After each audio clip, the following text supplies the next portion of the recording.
Lord of Mystery. I am Frank Lee by author San Mu Xiao Chong. Chapter 1 to 30. Welcome to Fanfic Audiobook, your go-to place for immersive audiobooks. If you enjoy the content, don't forget to like the video and subscribe to our channel for more amazing stories. And those who want to support me, I have a Patreon channel. Get early access to video on Patreon. 1 Frank Lee. Pain. So painful. How could it be this painful? It felt as if his whole body had been crushed into 100,000 pieces by a large truck. There wasn't a single place in his body that didn't hurt. His brain also hurt, like it was about to explode. No, it was more like boiling paste, constantly churning, tearing, and bubbling with thick, viscous bubbles. If someone told Zhang Wei right now that he was a mixture of ashes and brains, he would believe it. He wanted to reach out to grab the phone by the bed to call an ambulance, but when his brain sent the command, he realized he didn't seem to have any hands. He wanted to turn over, but he couldn't even feel his body, which made Zhang Wei panic. He used all his strength to open his eyes a crack, wanting to see what his situation was, but all that appeared before him were countless dense, white double images. He couldn't see anything at all. In his ears, there was a chirping sound like crickets, seeming to come from the horizon, yet also as if it were right beside his ears. His consciousness was also gradually blurring, and just the moment before he was about to sink into oblivion, Zhang Wei heard a knock on the door in a daze, briefly pulling him out of his solitary world. The man at the door clearly didn't have the patience to wait for Zhang Wei to open it, or perhaps he had sensed Zhang Wei's current condition. He placed his hand on the doorknob and pushed hard. The latch was pulled directly from the doorframe, and what came into view was simply terrible. The man took an oval-shaped thin sheet with mysterious patterns carved on both sides from his black pants pocket, whispered a spell, and then threw the thin sheet onto the spot that should have been Zhang Wei's waist and abdomen. As for why it was, should have been, it was because Zhang Wei's waist and abdomen had turned into a pool of dark red, writhing flesh. And on the dark red, writhing flesh, brown hair was spread all over, growing wildly at a speed visible to the naked eye. The writhing flesh, covered with brown hair, was thrashing about wildly. As the oval thin sheet landed on the red writhing flesh, the flesh miraculously stopped writhing, and the seaweed-like brown hair slowly retracted. The dense white shadows in his eyes slowly dissipated, and his eyes slowly focused. There was chaotic flesh and blood everywhere in the room, and Zhang Wei naturally understood that this was all his own flesh and blood. They were moving at a slow speed, slowly forming a human shape. During this process, his gaze never left these pieces of flesh. Despite such a bizarre scene, Zhang Wei felt very calm inside, not wanting to think about anything or do anything. Until the last piece of flesh was assembled. Fragments of abrupt memories slowly appeared in Zhang Wei's mind, some his own, and some belonging to this body. That's right, Zhang Wei had transmigrated. Using the word, transmigrated, wasn't actually accurate, because Zhang Wei had died over 7,000 years ago. He slowly used his hands to support his body and sat up. He didn't care to check the condition of his body and lowered his head to look at his chest. In his field of vision, no new skin had grown on his chest. Pink granulation tissue was directly exposed to the air, still making one's scalp tingle. But Zhang Wei wasn't there to check his body. On his chest was a 2-centimeter long thin tube. It had the translucency of jade, but its entire body was pale red, with a diameter of less than half a centimeter, hollow on both ends. Seeing that this thing was still there, Zhang Wei breathed a clear sigh of relief. As for how Zhang Wei knew he had been dead for over 7,000 years, it was because this was the world of cuttlefishes, Lord of the Mysteries, and this was still Earth. The name Zhang Wei was given by his father. According to his father, the more people who had this name, the less karma the name brought. It is worth mentioning that Zhang Wei's father's name was Zhang Zhongguo. Zhang Wei attended university in Qingdao. In his freshman year, he was taken surfing by his Qingdao roommate and had loved surfing ever since.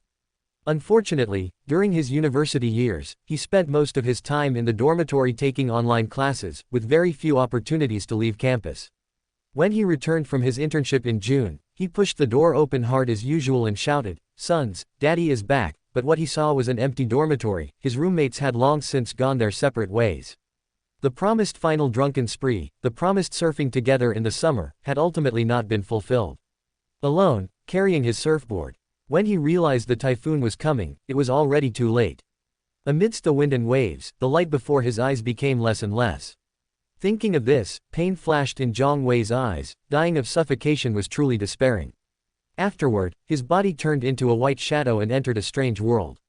This world was very long, but its width and height were less than 2 meters, and its top, bottom, left, and right sides were pale red. He kept walking in one direction. At first, it was to find an exit, but later it became a habit. Inside, there was no concept of time, and he couldn't feel loneliness either. His conscious activity was also very little. He only remembered walking forward, and his body becoming fainter and fainter. At the end of his memory, he was left with only a faint outline, and he didn't know how he had awakened in this body. Thinking about it now, that strange world might have been this pale red tube on his chest, the same pale red, but he couldn't figure out why he could never walk out of it. This pale red tube was something Zhang Wei had picked up on the beach.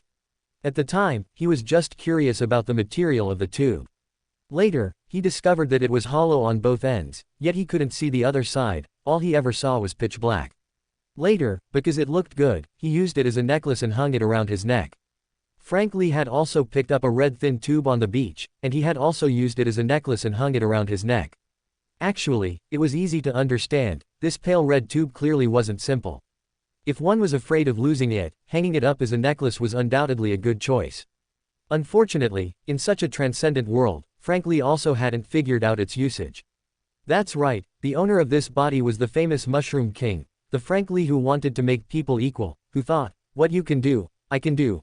What you can grow, I can grow. The Frank Li who tried to crossbreed bulls, cows, and wheat and was almost sent to the judgment tribunal by the Mother Goddess's church, the Frank Li who dared to stand shoulder to shoulder with evil gods. When he first accepted these memories, Zhang Wei was dumbfounded. At the same time, he wasn't sure if he was Zhang Wei or Frank Li. Over these thousands of years, Zhang Wei's memories had almost all been forgotten. Most of the memories that remained now were of walking inside the pink tube. If it was Zhang Wei's soul that had been walking inside the pink tube, his soul was almost about to dissipate. And the memories belonging to Frank Li were also hard to recall after this loss of control.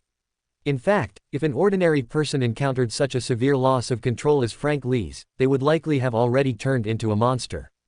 Zhang Wei now guessed that there were two possibilities for why he could suppress this loss of control. One was his own complex memories, although he couldn't remember much, they had always existed. Second, in the thousands of years of walking, his soul had been tempered. The second possibility was very small. Of course, the piece of calming charm from Kano had also played a crucial role, otherwise, in a few more seconds, Zhang Wei's consciousness would have likely fallen into permanent darkness. Zhang Wei likely had a share of the credit for Frank Li's loss of control this time. This morning, just after Frank Li had finished drinking the plantar potion, he wanted to experiment with whether mushrooms could grow on his body. And for this, he had even borrowed a bottle of life potion from the bell ringer, Kano. What a massive act of courting death. Originally, this experiment would have at most been unsuccessful or caused a minor loss of control, but it collided with Zhang Wei's consciousness impact, ultimately leading to complete loss of control. And that bottle of life potion had further exacerbated the loss of control.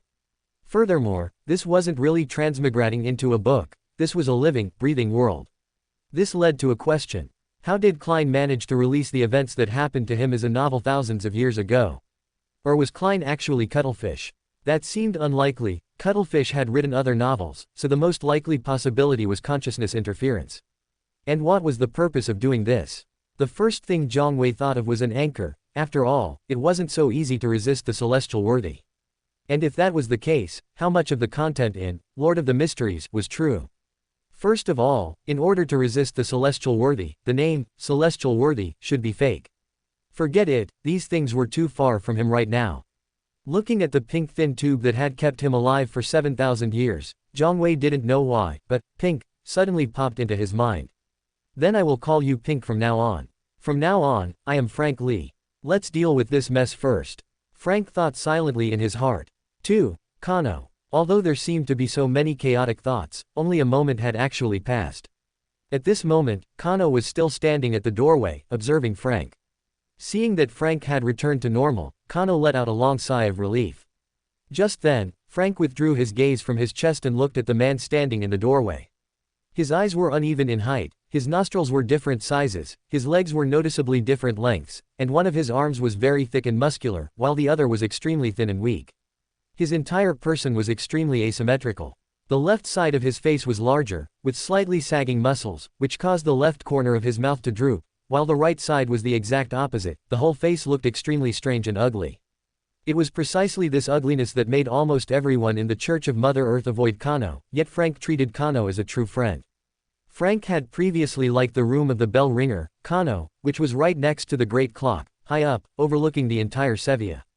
It was because he had spent years with Kano and witnessed the Beander powers in Kano that the original owner was able to join the official Beander organization of the Fainapotter Kingdom. Of course, the original Frank did not know that Kano was a human transmutation product. In fact, if one observed carefully, one could see that the right half of Kano's face was somewhat feminine, while the left half was that of a burly man. If one didn't look closely, one would only notice that the right side of the face was a size smaller than the left, and overall, it was a man's face. Kano watched Frank staring at him, which struck him as strange. He still remembered the second day after he had just been created by Bishop Claude, when he met Frank. At that time, Frank was the first, and currently the only person, who didn't stare at him the first time they met. But now, Frank's gaze was exactly the same as the look people revealed when they first saw Kano. Kano's first thought was memory loss. In fact, Kano had also been startled when he first entered the room. At that time, throwing the sleep-inducing charm was a last-ditch effort. Usually, there was no hope of saving someone who had lost control and turned into a monster, but Frank had turned into a lump of flesh and yet miraculously stabilized his loss of control. Finally, it was Kano who spoke first, asking Frank, how do you feel now? Hearing Kano's inquiry, Frank realized at this moment that he had been staring at Kano the whole time. This made Frank feel a moment of embarrassment. Staring at someone else's defects was, after all, not very polite. Frank moved his limbs a bit and replied, I'm fine, just a bit of a headache, I don't have much energy, and I feel like I've forgotten a lot of things. Also, I don't know when my skin will grow back. Once the potion is mostly digested, your skin should grow back, and your memory should also recover, Kano speculated. Afterward, the two of them inexplicably fell into an awkward silence, though perhaps only Frank was feeling embarrassed. In this long silence, Frank adopted an attitude of saying less to make fewer mistakes, silently digesting his memories. When Frank had organized most of his memories, Kano still showed no intention of leaving. Having just saved his life, he couldn't just kick him out, Frank thought to himself. With no other choice, Frank had to follow his memories to find some clothes. When he was testing whether he could grow mushrooms, Frank had stripped himself naked, and his clothes were thrown haphazardly to the side. By now, those clothes were already covered in blood. The room was only about 10 square meters, and besides the wardrobe and the bed, there was only a black clay pot for holding mushrooms. His body felt a bit weak, so he slowly shuffled to the wardrobe. There was a half-length mirror on the wardrobe that perfectly reflected Frank's upper body. Fortunately, there was skin above his neck. Frank felt a surge of relief. Frank examined himself in the mirror, about 30 years old, with a large face, but relatively small nose and mouth, somewhat rough skin, a ring of brown stubble, and a sturdy build. To be honest, a bit ugly. Especially since he looked over 30, if his memory was correct, Frank was only 23 years old this year. He had aged quite prematurely. He opened the wardrobe, there weren't many clothes, and the few sets he had were all overalls and white shirts. Frank silently face-palmed in his heart, just how much did he like overalls? Fortunately, there was an overcoat in the corner, and at the very bottom of the wardrobe, he found a scarf and gloves. Although Kano was watching from the side, he showed no intention of averting his gaze. To prevent his personality from being too different from the original owners and arousing Kano's suspicion, Frank had to put on an indifferent attitude, enduring the embarrassment as he turned his back to Kano to put on his clothes. Hiss. As he slid one arm into the shirt, the skinless flesh made contact with the shirt, causing Frank to shudder in pain. Frank gritted his teeth and quickly put on the shirt and overalls. Watching Frank's unusually clumsy movements today, Kano inexplicably felt like laughing. This was completely unlike the pure Frank of the past, although sometimes that purity was frightening. Just like before Frank became a Beander, he often asked him, since they are both cows, why can't bulls be milked? Although he didn't know what kind of experiences or dreams led Frank to have such a perception. From this perspective, Frank losing his memory wasn't entirely a bad thing. At the very least, there wouldn't be so many strange and bizarre questions for now. I'm leaving. As Frank just turned his head to see Kano, he heard Kano's emotionless words. Leave. Go where? Although Kano's tone when he said he was leaving had no fluctuations, Frank could still hear the seriousness in Kano's tone, and he could also tell that Kano's leaving did not mean just leaving Frank's room. Leaving Sevilla, Kano's tone remained unchanged. As if I don't know you were leaving Sevilla. Frank complained in his heart. No, that wasn't right. Kano was a product of human transmutation. Whether he could leave Sevilla was not up to him to decide, and Archbishop Claude would not let him leave. Sevilla was an important port of the Fanfic kingdom. Usually, there was a sequence 4 demigod stationed here, and Archbishop Claude was that demigod. Kano was likely created by him. And since Claude had just gone to Fanfic City in the afternoon, and Kano wanted to leave Sevilla now, the only possibility was that Kano was planning to defect. Frank had just heard that Kano was leaving, and suddenly remembered that in Cuttlefish's Lord of the Mysteries, Kano had defected from the Church of Mother Earth. But what Frank didn't expect was that Kano had defected from the Church of Mother Earth so early. Are you planning to leave the Church of Mother Earth? Frank decided to state it clearly. Kano finally revealed an expression of surprise. He really hadn't expected Frank to be able to guess even this. However, Kano did not respond to Frank's question. Because he knew that Frank was a staunch believer of the Church of Mother Earth. Seeing that Kano did not answer directly, Frank knew he had guessed correctly. Can you take me with you? Frank asked tentatively. Why? This time, Kano was truly a bit surprised. He hadn't had as much emotional fluctuation in a whole year as he had tonight. I've lost control to this extent. I will definitely be watched by Archbishop Claude, or he will lock me up directly. Just like when I lost control earlier, if Archbishop Claude had been there at that time, he would definitely have judged that I couldn't be saved. Frank gave a seemingly reasonable reason. Kano was not so easily fooled, and said in a calm tone, you would only be temporarily locked up by Archbishop Claude. Once you show no signs of losing control, Archbishop Claude will let you out. Besides, you generally wouldn't experience such a severe loss of control. Kano had one more sentence he didn't say. When you lose control like you did just now, you are already dead, no one can save you.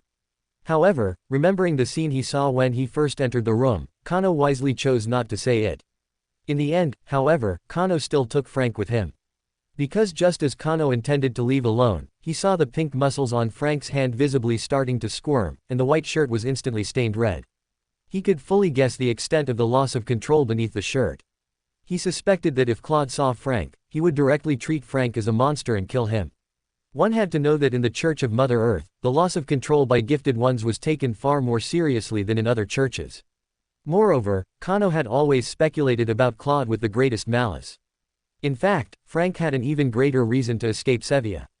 First, after Kano went missing, the first target Claude would interrogate would be Frank. If Claude had the ability to use spirit mediumship or enter dreams, Frank might not necessarily possess the ability that Klein had to remain clear-headed in dreams, and at that point, no secrets would be safe. Secondly, Kano successfully defected in Lord of the Mysteries, which meant that this time it should also be successful. Furthermore, living in the same church as a demigod, and now with Frank suffering from severe memory loss, talking about guarding against a demigod was simply wishful thinking. Claude was also somewhat temperamental and not as easy to talk to as Captain Dunsmith. Working under such a person, once suspected, even if one managed to muddle through, there would be endless trouble afterward. The most likely outcome was that he wouldn't even give you a chance to explain. 3. Defection. A crimson full moon hung high in the sky, its radiance casting a crimson veil over the world. One wonders if that magician lady is currently suffering from the whispers of the full moon. Frank, wearing a coat, a scarf, and gloves, was carrying a black clay pot. The blood-stained clothes lay on top of the pot. He followed behind Kano, hurrying toward the docks. In Sevilla, it was rare to see people wearing scarves and gloves even in winter, let alone now in the middle of summer. Being bundled up so tightly in summer was basically telling everyone, I'm sick. Kano hadn't brought anything with him, save for a few charms he'd made himself in his pockets, all crafted from lead sheets and worthless. He didn't intend to go back for anything, he didn't have much to begin with. He could compete with Frank in poverty, though Frank at least had his precious mushrooms. Just a moment ago, Frank had changed out of his blood-stained clothes and into his last set of overalls and a white shirt. Now, Frank was left with nothing but his precious mushrooms. Frank planned to find a secluded spot to burn the blood-stained clothes. Can you still keep walking? Kano asked, suddenly turning his head toward Frank. Frank, who was busy drawing cows in his mind, hadn't heard clearly what Kano said, so he asked confusedly, what's wrong? Kano said in his usual calm tone, I saw that you suddenly fell behind. Oh, it's fine, I can keep walking. I only have one set of clothes left, if I lose control again, I won't have anything to wear. I'm using the concentration method I used when drinking the potion to see if I can avoid losing control by accident. After saying this, Frank continued drawing cows in his mind. In fact, this was a method Frank had thought of on the spot. He had already tried focusing his attention on drawing simple objects like eggs in his mind, but it hadn't worked. When drawing difficult things, he couldn't multitask. On the contrary, Frank was most familiar with cows and mushrooms, so he could draw them while walking. However, drawing mushrooms was harder than drawing cows, so in the end, Frank chose to draw cows in his mind. After Frank's verification, this method was actually somewhat useful. At the very least, the whispers in his mind had significantly decreased. After adapting for a while, Frank was able to focus his attention while walking. He quickened his pace, walked alongside Kano, and headed toward the docks together. At the same time, inside the cathedral in Fanfic City, the capital of the Fanfic Kingdom, Claude Frollo, as the Archbishop of the Sevilla region, was reporting this year's list of official Beyonders in Sevilla to the diocese. Among the official Beyonders of the Church of Mother Earth, 1/3 were not Beyonders of the Plantar pathway, and sometimes they even brought in wild Beyonders. This led the Church of Mother Earth to take personnel changes quite seriously. This time, the Sevilla diocese only added one sequence 9 of the Plantar pathway, recommended by Kano. Claude said perfunctorily to the sequence 4 demigod opposite him, handing over a member list. Although Claude felt a deep aversion toward this guy, he still smiled at the demigod after saying those words. The sequence 4 demigod opposite him was named Aldrich, who was not of the Plantar pathway. Claude had always resented the Church of Mother Earth employing Beyonders who were not of the Plantar pathway. He didn't know when it started, but seeing them always filled Claude with deep, instinctive aversion. However, Claude was relatively good at restraining his desires and would not let his emotions show. Of course, Claude had no intention of making small talk with him. Just as he was about to bid farewell to Aldrich, Aldrich handed a piece of paper to Claude and said, "The future might appear near Daisy Bay recently. Regarding our arrangements, we need to ensure the normal passage of the route from Sevilla to the Loan Kingdom. Please keep an eye on it recently, don't let anything happen. It would be best if you could rush back tonight. The Earth Mother put you in charge of Sevilla because you are reliable. If there are any personnel changes recently, contact me directly by telegram, I will send someone to retrieve the list." After receiving the document, Claude immediately looked at the counter-signature. In the Church of Mother Earth, any arrangement required documentation, and similarly, any document without the counter-signature of a blessed was just a piece of waste paper. It had become a habit for every member of the Church of Mother Earth to check the counter-signature immediately upon receiving a document. The counter-signature on the document was none other than Aldrich in front of him. Actually, this was normal. In the Church of the Earth Mother, this guy was the only blessed who was a demigod or higher. It was very difficult for a demigod to appear among wild Beyonders, and even if one did, they would join an organization belonging to their own sequence for the sake of subsequent potions. But in most cases, when one advanced to a high sequence, an organization belonging to that sequence would send someone to make contact. Claude replied with a professional tone, "Very well, I will take the next airship flight back." "No, you should apply to use sealed artifact 2021. The airship flight from Fanfic City to Sevilla isn't until tomorrow morning. Follow me," he said, leading the way and guiding Claude into a room. The room was small and clearly a clerk's office, with a purely mechanical typewriter in the center. "Fill out the application yourself," Aldrich pointed at the typewriter. Claude responded softly, okay." Afterward, the sound of mechanical keyboard typing came from the room. Aldrich didn't go anywhere else, he stood behind Claude the whole time, watching him finish printing the application. Without waiting for Claude to make a move, Aldrich picked up the printed application form, took the pen from his shirt pocket, signed his name on the counter-signature line, and said to Claude, "All right, wait in the hall for a while, I'll have someone go get it." Claude only waited for a short while before seeing Aldrich walk up from downstairs, holding a palm-sized green butterfly and a large water bag. Aldrich handed the green butterfly and the large water bag to Claude and instructed, "Pay attention to your condition at all times." Claude took the green butterfly and quickly thought about this sealed artifact in his mind.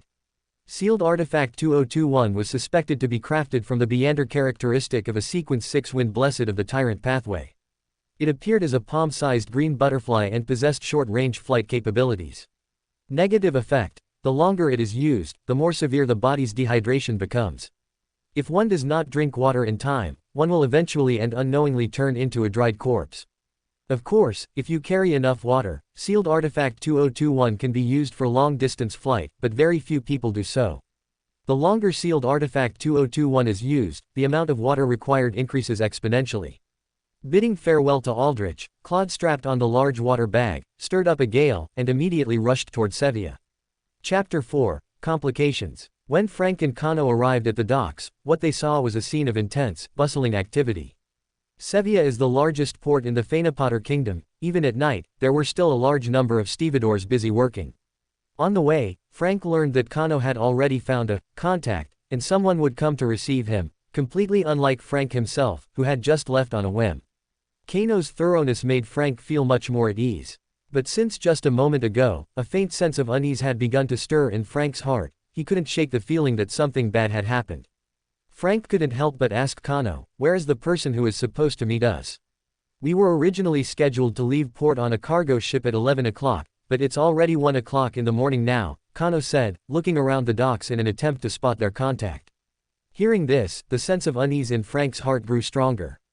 Kano should have been able to board the ship on time. But now, due to his own loss of control, Kano had missed the boarding time, and what should have been a perfectly successful defection had unexpectedly developed complications. The two walked for another 5 minutes or so until they reached the workers' dormitory area. Kano stopped, looked at the pattern on a room door, and said, "Found it." Frank looked at the pattern. It was a white inverted triangle with 4 feet beneath it. Who came up with this contact pattern? It's way too abstract, Frank couldn't help but complain in his heart. Just as Frank was about to step aside to let Kano knock on the door, Kano walked past him, went 3 rooms to the left, and knocked on that door instead. The door opened from the inside, and a young face peeked out, looking left and right. Upon seeing Frank, the person was visibly stunned for a moment, but didn't say anything, instead opening the door wider and gesturing for them to enter. Frank followed Kano inside. The room was small and lit by a single candle, which emitted an orange glow. "And who is this?" the man opposite them asked first. Kano replied, "My friend, Frank Lee, a Sequence 9 planter, who is defecting with me. I'm Sika. Welcome to the Life School of Thought," Sika said. It was clear that Sika was very happy upon hearing this news, and even extended a hand toward Frank. In fact, as an organization where members huddled together for warmth, it was quite simple to join the Life School of Thought. However, because they practiced a master-apprentice system, the core membership had always remained very stable. "Sorry, my hands are injured, so I'm unable to shake hands," Frank said apologetically. Frank kept his hands in his pockets. He didn't want any physical contact with others, especially since the other person might be a Beander. Of course, Frank had no intention of making small talk now, he only wanted to board a ship as quickly as possible. If there was no ship, he would rather return to the monastery early. Claude did not allow Kano to leave the vicinity of the monastery. Regardless of whether they left or returned, there wasn't much time left for them. Frank simply asked Sika, "Are there any ships leaving the Fanfic kingdom right now?" Yes. The cargo ship that departed at 11 o'clock was easy to use to avoid inspections. But now, there's only a passenger ship left, and its destination isn't Oravi Island. Since you don't have identification, our people can help you sneak on board. But before the ship docks, you will need to jump off and swim to the opposite shore. When you jump, try your best not to be discovered. The destination of this ship is Daisy Bay. When you arrive at Daisy Bay, find this bar, look for the bartender, tell him my name, and have him handle your identification. Here is the address. As he spoke, Sika bent down and wrote a long address in a notebook, then tore it off and handed it to Kano. Then you need to leave Daisy Bay as soon as possible. A classical alchemist has a sense for their own human transmutation products, and Daisy Bay is too close to Sevilla. Follow me. The ship sets sail at 2:30. It's 1:15 now, so we need to hurry, Sika said, pulling the door open and walking out. Kano and Frank followed Sika through many twists and turns until they found a small dock foreman. The two clearly knew each other. After a fist bump, they exchanged only a few brief words. Afterwards, the foreman looked at Kano and Frank and signaled for them to follow him. Sika said to Frank and Kano, "I wish you a safe journey," and then waved at them. Frank and Kano switched who they were following, and after walking for less than 2 minutes, they saw their destination for this trip. It was about 20 meters long, 5 meters wide, and 3 meters high, with several cannons mounted on both sides. It was clear that the shipping route was not safe. At this time, only a few people were boarding. The foreman again just whispered a few words to the person in charge of checking tickets and then signaled for the two to enter. Throughout the entire process, he didn't say a word to the two of them, nor did he give the ticket checker a single penny. When Frank and Kano reached the ticket checker, the checker lowered their voice and said to the two, "There is still one second-class sleeper available, area B006. The cabin is on the 2nd floor. It's just for the two of you. Someone will bring food every day, try not to go out." He then pointed them toward the hallway. After going up to the 2nd floor, they immediately saw the cabin with 006 on the door. Pushing the door open, they entered to find a room with 2 beds and a washroom. Frank set down the original owner's precious black clay pot, chose a bed, and sat down. The blood-stained clothes had already been burned on the way. This black clay pot contained various mushrooms that Frank had collected over the years, including red amanita mushrooms. They were all dried, although they were useless. Frank had been doing this for years. It could be seen that the original owner had a severe mushroom collecting obsession. The original Frank was an orphan who had been taken in by the monastery as a child.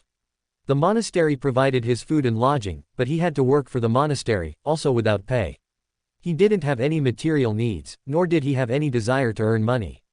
His only hobby was collecting mushrooms.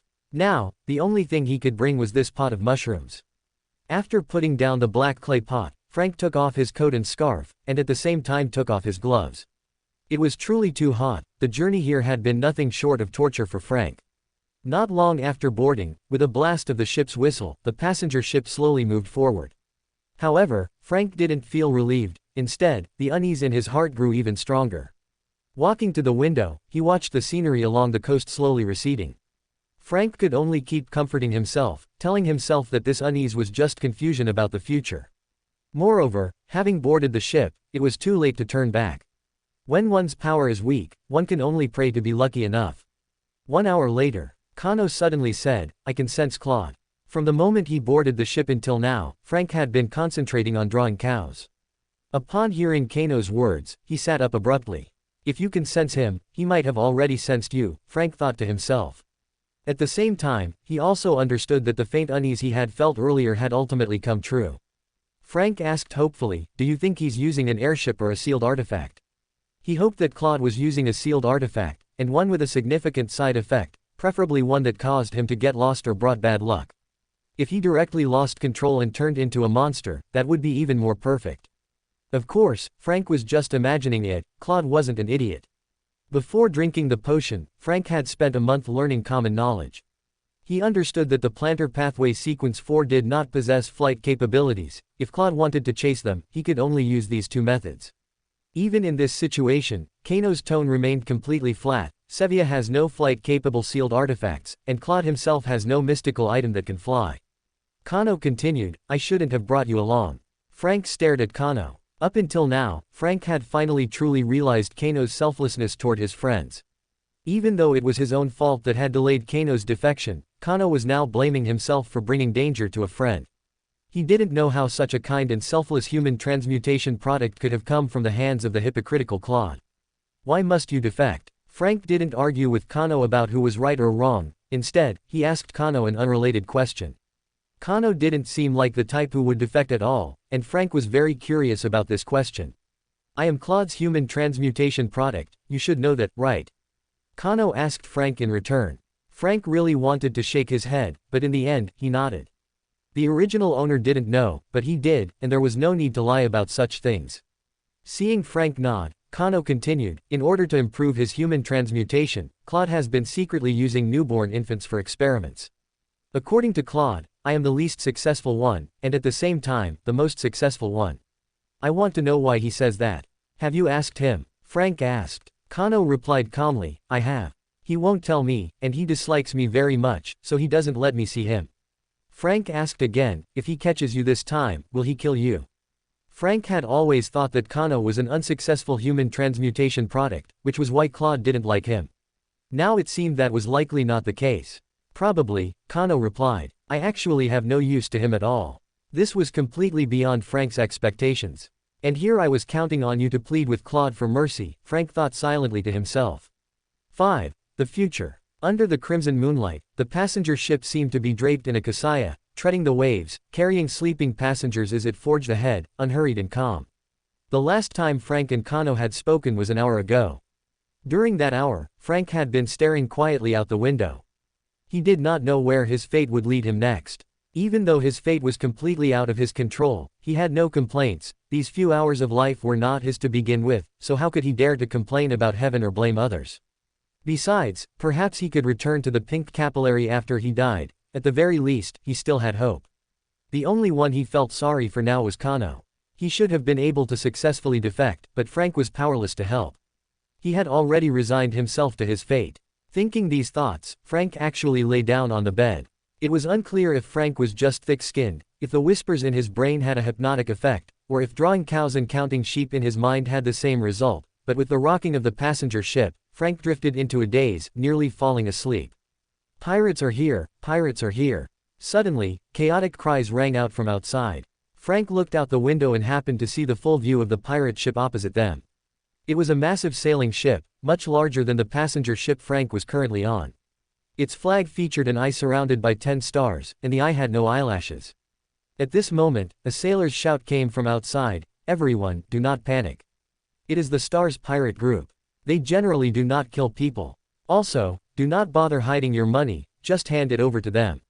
Frank looked out the window again.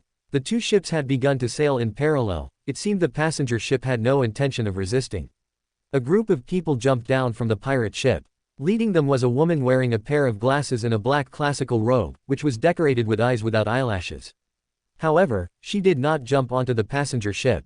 Instead, a man standing behind her, whose cheeks were almost transparent and who looked sickly, led a group of people and jumped onto the passenger ship.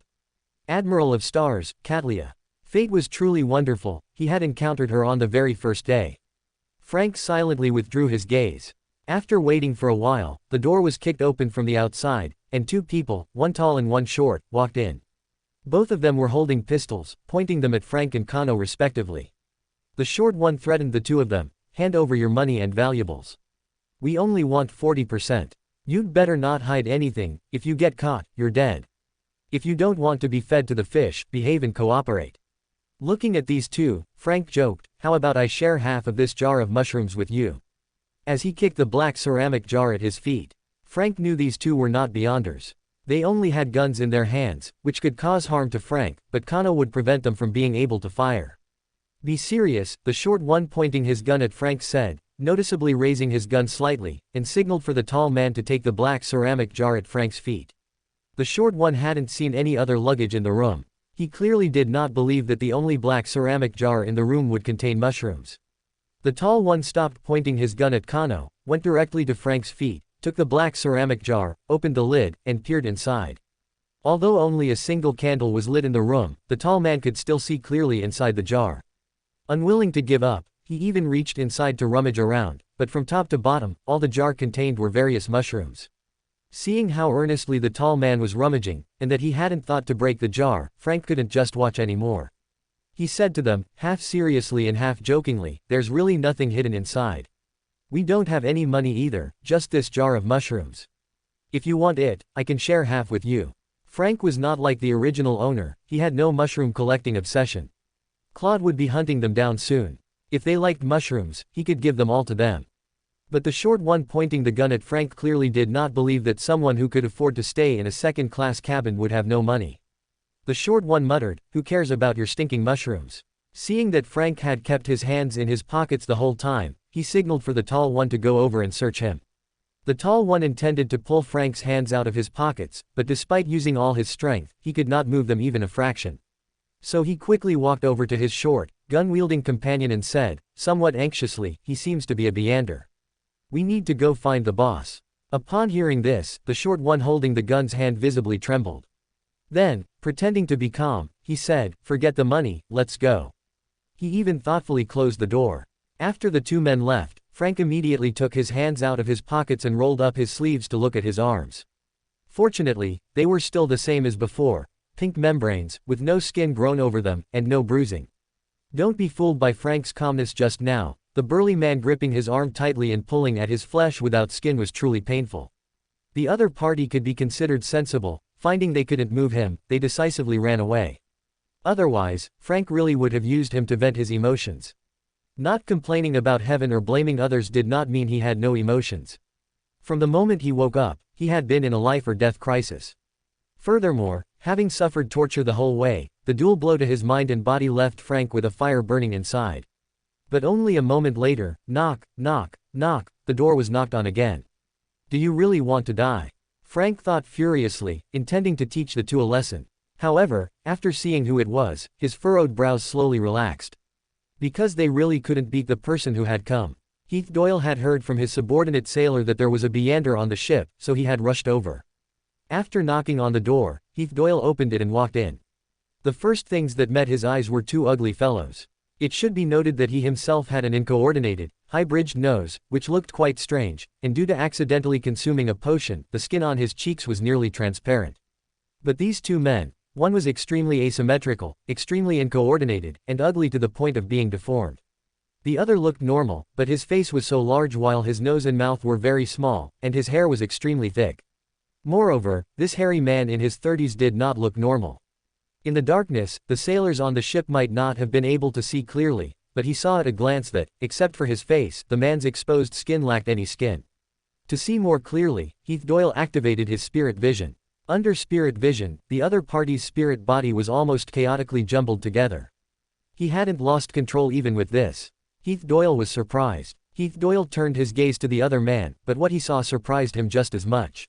His soul and such were no different from a normal person, but his ether body, representing his physical body, was haphazardly pieced together.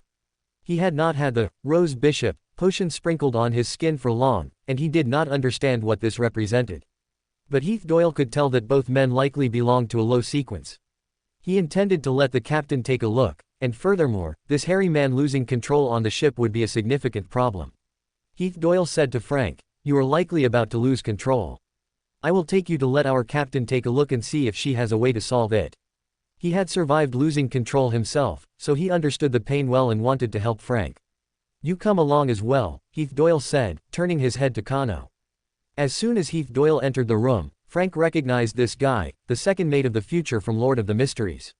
Frank had no objections to meeting Katlia. He also knew that his physical condition could not be hidden from Heath Doyle, so he generously put on his coat, wrapped his scarf, and put on his gloves in front of him. Before leaving, Frank looked at the black ceramic jar filled with mushrooms at his feet. He hesitated for a moment, but in the end, he bent down and picked it up. Chapter 6, Hope. Katlia looked at the two fellows standing in front of her. Even with her glasses on, which sealed the eye of mysteries, she could tell that these two were not normal. The ugly one was likely not a normal person, looking more like a product of human transmutation from the Church of Mother Earth. The relatively less ugly one, when viewed with spiritual vision, had a body that was a complete mess, but upon closer inspection, he appeared to be a planter of the Mother Pathway, and one who had just consumed the potion not long ago. Katlia explained to Heath Doyle behind her. One seems to be a product of human transmutation from the Church of Mother Earth, while the other. At this point, Katlia paused, then continued. For someone losing control like him, no one would know how to handle it. He has been on the verge of losing control, yet he never has. It is truly a miracle. Hearing Katlia say this, Frank was not surprised. He knew how severe his condition was better than anyone. Katlia waited for a while, but neither Kano nor Frank said a word. So she said to Frank, "You could lose control at any moment. If that happens, it would be a disaster for ordinary people. Stay on the future, for now. When the ship docks, we will let you off." Frank had been wondering whether to tell Katlia that a demigod was coming to hunt them down. In the end, he decided to tell the truth. To shake off Claude, the current speed of the future was clearly insufficient. If he didn't come clean, and Claude caught up, it would just mean dragging a pirate crew to their deaths with them. Furthermore, the future was sailing in the direction they had come from. They would soon run straight into Claude. Of course, he was even less willing to bring disaster upon those who had just intended to help him. Kano might think that Katlia and her crew were pirates and deserved to die. But Frank knew they were not bad people. Of course, after telling the truth, it was most likely that Katlia would turn back and throw them back onto the original passenger ship. Although in Lord of the Mysteries, after Katlia left Bernadette Gustave, she had taken in many abandoned and exiled people on the future, it was unthinkable to offend a demigod just to shelter him and Kano. Seeing that Katlia was about to return to the captain's cabin, Frank cleared his throat and said, "We are defectors from the Church of Mother Earth and are being hunted." And then, she was a pirate, why would she be afraid of being hunted? Katlia thought nonchalantly. Frank continued, "The other party is a sequence 4 demigod. A demigod." Katlia's mind instantly cleared, and she immediately understood the reason. "Were you transmuted by him?" Katlia turned and asked Kano. Kano replied, "Yes, he is Bishop Sevilla. I can sense him now, and he can sense me. Our ship is sailing straight towards him." Hearing Kano's words, Katlia could no longer afford to appear profound. She ordered the crew to turn around immediately and use maximum speed. The future made a U-turn, and they immediately felt the waves rushing backward rapidly. Watching Katlia issue one order after another, Frank wanted to ask, "Aren't you going to throw us back onto the original ship?" Of course, he only thought it, he certainly wouldn't ask. "You must be wondering why I didn't just throw you off the ship." After the future completed its turn, Katlia suddenly asked Frank and Kano. Katlia looked at the two, especially the big guy with the extremely asymmetrical facial features, who had been expressionless since boarding the ship but now finally showed surprise. She felt she had managed to act cool again this time. However, thinking of how Bernadette Gustave always said she wouldn't grow up, Katlia immediately straightened her face. And she said to Frank and the other again, "The reason the Church of Mother Earth is called the Church of Mother Earth is because the Mother Pathway has less than 1/10 of its combat power at sea. A single person from the Church of Storms could beat 10 of you. Even if the person hunting you is a Sequence 4 demigod, the methods they can use at sea are pitifully few. Stone golems, earth golems, or even iron golems specialized for combat all require standing on solid ground. Of course, your Church of Mother Earth is particularly fond of cultivating other Sequence members. If they come in large numbers, we will have to hand you two over in advance. If he has powerful mystical items or sealed artifacts, we will also hand you over." Hearing Katlia's explanation, Frank finally understood why she dared to risk offending a Sequence 4 demigod. But this also made a spark of hope for survival erupt in him again. Kano and Frank sincerely thanked Katlia and bowed deeply to her. In any case, Frank had noted this favor from Katlia. "I am Katlia, also known as the Admiral of Stars." Katlia introduced herself to the two, looking at Frank and the other. "Frank Lee, Planter Pathway, Sequence 9, Frank introduced himself. Kano, equivalent to the Sailor Pathway, Sequence 7, but lacking common knowledge of mysticism, Kano also introduced himself. Heath Doyle, find a room for them both." Katlia looked at Heath Doyle and paused, then turned her head and said to the two, "If you two need anything, you can also look for Heath Doyle. He is usually on the deck. If you sense that the demigod is about to catch up to the future, have Heath Doyle notify me." Seeing Frank and Kano nod, Katlia stepped onto the wooden stairs nearby. Heath Doyle, who had been listening to their conversation the whole time, was very surprised, yet also felt a strange sense of familiarity. Is this not what I just experienced? He was previously the deputy to a Rose Bishop, and at the same time, the Rose Bishop's research material. He had also just escaped and run into the captain. This made him feel that he and Frank were truly similar, but Heath Doyle did not even realize himself that he had unconsciously excluded Kano, not for any other reason but simply because Kano was a product of human transmutation. Products of human transmutation could never obtain freedom from beginning to end. "Hello, my name is Heath Doyle, first mate of the future. Please come with me," Heath Doyle said while walking to a door, gesturing for Frank and Kano to follow. Seen through the crimson moonlight, the room was no smaller than Frank's original home, with a bed placed on each side. "Thank you," Frank and Kano thanked Heath Doyle and walked in. Heath Doyle slowly closed the door from the outside, not disturbing the two of them. 7 Chapter 7 Battle. The Harbor City, Sevilla. Claude used sealed artifact 2021 the entire way, doing nothing but drinking water and traveling.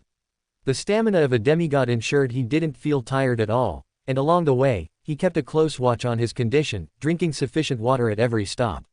However, upon arriving at Sevilla, he discovered that the sensation, which had originally been near the clock tower, was now at sea. There was only one possibility for this situation: defection. It was already 3 a.m., and to call for an airship, he needed a blessed to sign the requisition. The other party was a Sequence 5, while he was a demigod. The other party was merely a captain, while he was a bishop. He could not bring himself to wait in front of their door for a requisition, especially since he hated these blessed the most. Normally, during the day, he could have sent a subordinate to summon them, but at 3 a.m., going back and forth would waste countless amounts of time. It was better to fly over directly and drag the person back. Thinking of this, he was filled with rage. He had never expected that Kano would defect. Claude refilled the water in his water bag, summoned a gale, and headed toward the ocean. Sealed Artifact 2021 only possessed short-term flight capabilities, requiring stops in between, but there were no landing spots on the open ocean. However, Claude possessed a mystical item shaped like a button, which he called the spell button. It could freeze the liquid surface into a thin layer of ice. Even though he could only form it for a few seconds in the ocean, it was enough for him to continue using Sealed Artifact 2021. Moreover, he could also create a significant wind to enhance the duration of sealed artifact 2021. Its side effect was minor: one would be prone to tripping on flat ground within 24 hours of use. Flying over the sea, Claude kept a close watch on his status, though the long-term use of sealed artifact 2021 meant he needed to drink more and more water at each stop. Claude also felt that the distance to Kano was closing. For a period of time, Claude felt the ship on the other side was moving toward him, which struck him as strange, even leading him to associate it with scenarios where Kano realized he couldn't escape, recognized his error, and hoped for his forgiveness. However, he would never easily forgive someone who dared to betray him. However, shortly after, the opposing ship turned around rapidly, and its speed increased significantly, only slightly slower than his flight using sealed artifact 2021. To catch up to Kano, Claude began to increase his flight speed. At past 5 a.m., Claude finally caught up to the opposing ship. He had thought those meeting Kano would be small fry, but he hadn't expected to be met with the future, which made him feel it was troublesome. Frank and Kano lay on the bed, and before they had rested for even half an hour, Kano climbed up and said to Frank, "Claude has caught up." Upon hearing this, Frank felt a surge of tension. He immediately walked out of the room with Kano and found Heath Doyle on the deck. When Heath Doyle heard from Kano that Claude had caught up, he immediately blew the ship's warning whistle. Before long, more than 20 sailors gathered on the deck of the Future. At this moment, Katlia also walked out of her room and stood on the deck. "Leave a few people to stabilize the Future, and let the ship continue sailing at high speed. Everyone else go to the bottom deck." Following Katlia's order, only a few people remained on the deck, and they went about their business in an orderly fashion without any signs of panic. It was evident that they trusted Katlia blindly. She held high prestige in their hearts. Just after the sailors were ready, a small dot appeared in the sky. The dot grew larger and larger, quickly revealing a human shape. "Flying here." Frank was astonished. But immediately after, runes on the ship lit up one by one. With the sound of cannons, streaks of fire snakes erupted from the rear right of the Future into the crimson night.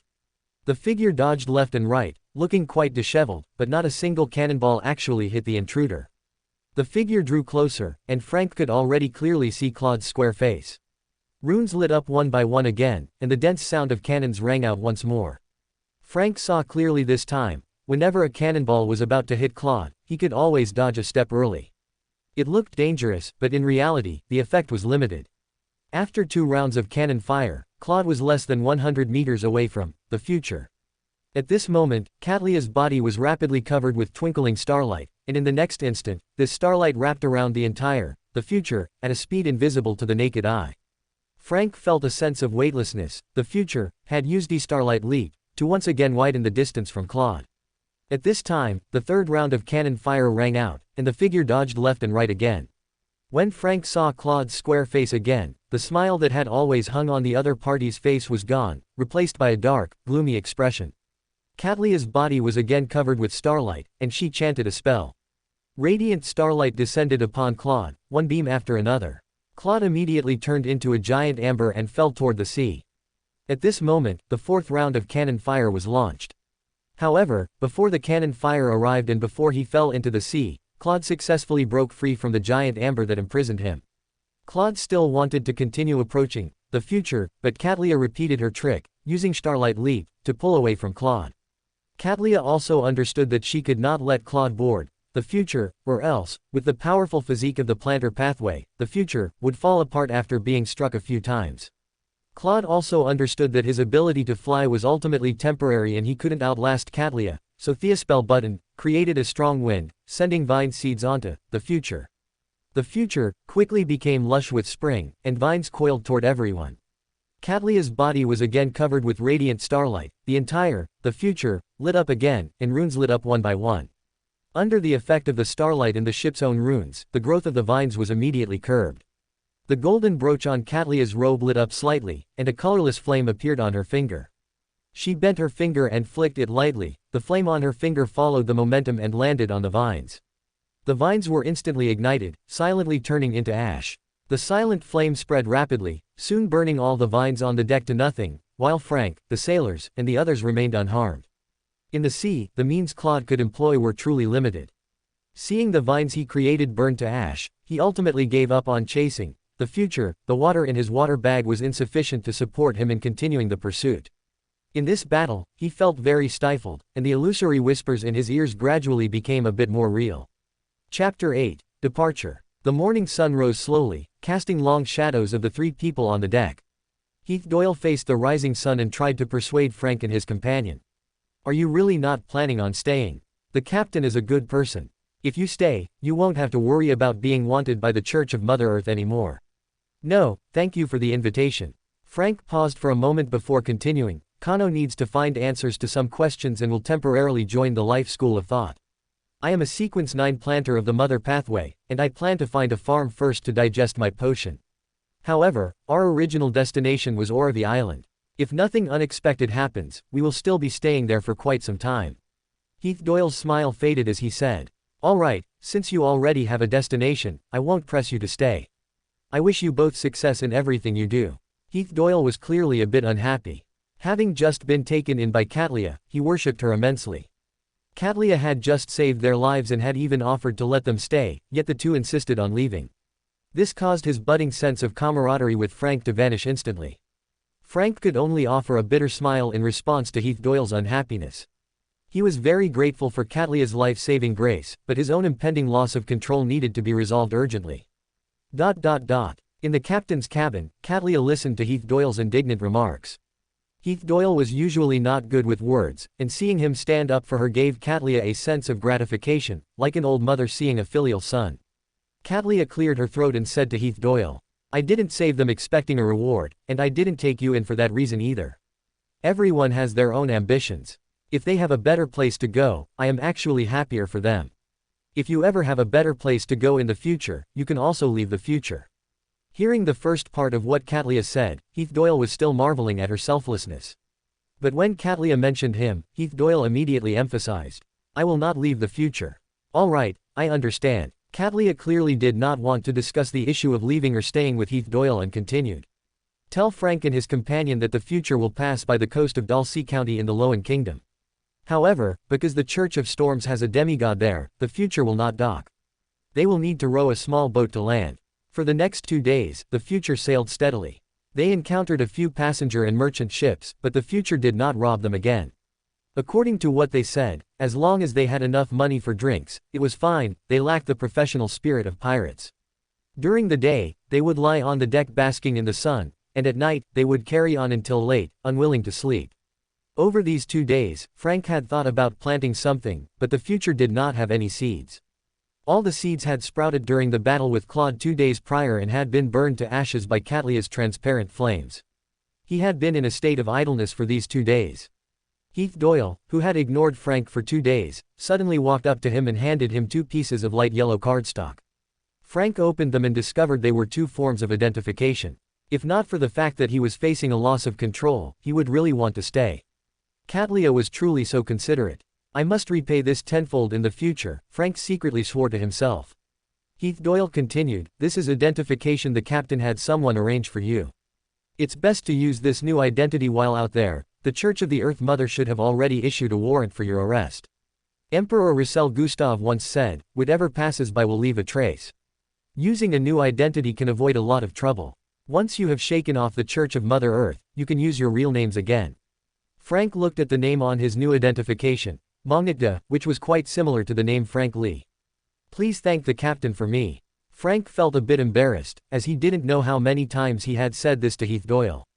All right, the warning line of the Church of Storms is just ahead. We cannot take you any further, Heath Doyle said indifferently. It was evident that although Heath Doyle was still holding a grudge about Frank's insistence on leaving, his attitude had improved significantly. The sailors on the future had already dragged a small boat out from the hold. It was truly small, only the length of one person. If Kano were to lie on it, he might stick out a bit, and the width was just enough for a person to sit. Kano jumped onto the small boat first, using his Beander abilities to keep it stable. Frank followed and jumped on. The small boat was very steady, without the slightest sway. The future drew a beautiful arc and completed a turn in a very short time. Frank waved at Heath Doyle, who was still standing on the deck. Heath Doyle returned the smile and waved back at the two of them. Watching the future gradually disappear from sight, Frank silently mouthed, "Thank you."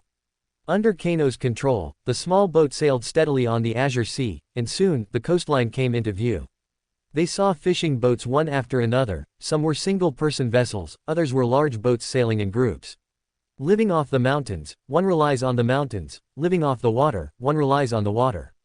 Most of the people were on the thin side, but they didn't see anyone gaunt or malnourished. Clearly, these fishermen were getting by. The small boat slowly docked, and the two people stood on the shore, facing the sea. One of them, in this kind of summer heat, was wrapped up tightly, holding a black pottery jar in his hands. The other stood with one leg longer than the other, one leg slightly drooping. In the eyes of both, one could see deep confusion. First of all, their combined assets were zero. Originally, Frank had intended to ask Heath Doyle to borrow some fare, but Heath Doyle hadn't paid much attention to Frank for these 2 days, and Frank didn't have the nerve to ask. Katlia had even been having Heath Doyle relay messages the whole time, and he hadn't even seen her these 2 days, let alone talk about borrowing money. Now, the two of them didn't even know how to solve the problem of lunch. "Kano, do you have any skills?" Frank asked. Skills? Kano was confused for a moment, then said, "Since I was refined, I only know how to ring bells. Perhaps I can fish." Frank tried hard to think about what he could do. When the original body was in the monastery, he was either farming or studying the teachings of the Earth Mother. In university, he had studied Chinese language and literature, but what use was that here? Tell people about the mood Emperor Russell Gustav was in when he wrote the diary entry, "The taste of a demoness is truly good." Moreover, whether it was the original Frank or Zhang Wei's own memories, only a very small portion could be recalled. All previous plans had already vanished into bubbles. Now, the two of them were even facing problems with survival. Chapter 9, Predicament. The sun was slanting westward. Frank was still wrapped up tightly, but his clothes were soaking wet. Kano was staring blankly at the red sunset. A day had already passed, and the two of them were still penniless. Frank had originally thought that with Kano's status as a sailor pathway meander, catching fish would be a breeze. The facts indeed proved this. In less than a morning, Kano had caught over 20 large fish just by using his bare hands. The two of them had no containers to hold the fish. Relying on their great strength, they simply carried the fishing boat, asked people for directions, and headed straight for a nearby town. There was no one guarding the town, so the two of them tried their best to walk along the small paths between residential houses to avoid attracting the attention of any beyonders. It had been difficult to carry the boat to the fish market, and by the time the sun was slanting westward, not a single fish had been sold, nor had anyone come to collect protection money. This left Frank feeling disappointed. Under such scorching weather, sweat kept streaming down Frank's cheeks, yet he remained wrapped up tightly. Anyone nearby could tell at a glance that this person was seriously ill. Kano was just too ugly. He had a tall, large build, but his 2 legs and 2 arms were extremely uncoordinated.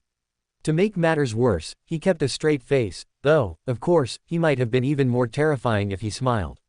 Beside the fishing boat sat a black pottery jar.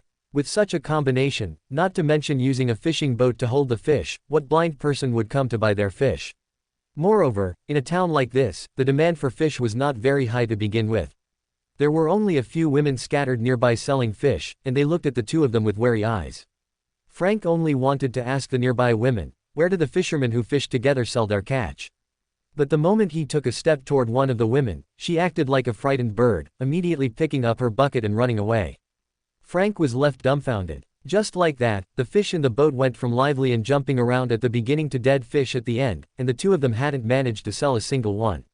Helplessly, Frank and his companion could only carry the fishing boat and return the way they came. The two of them hadn't eaten for a day and were now famished. Frank threw the dead fish forcefully into the depths of the woods beside the beach. He had neither the mood nor the strength to bury them now. When they returned to the beach, the sun was already halfway down the mountain, and there were no fishermen left nearby.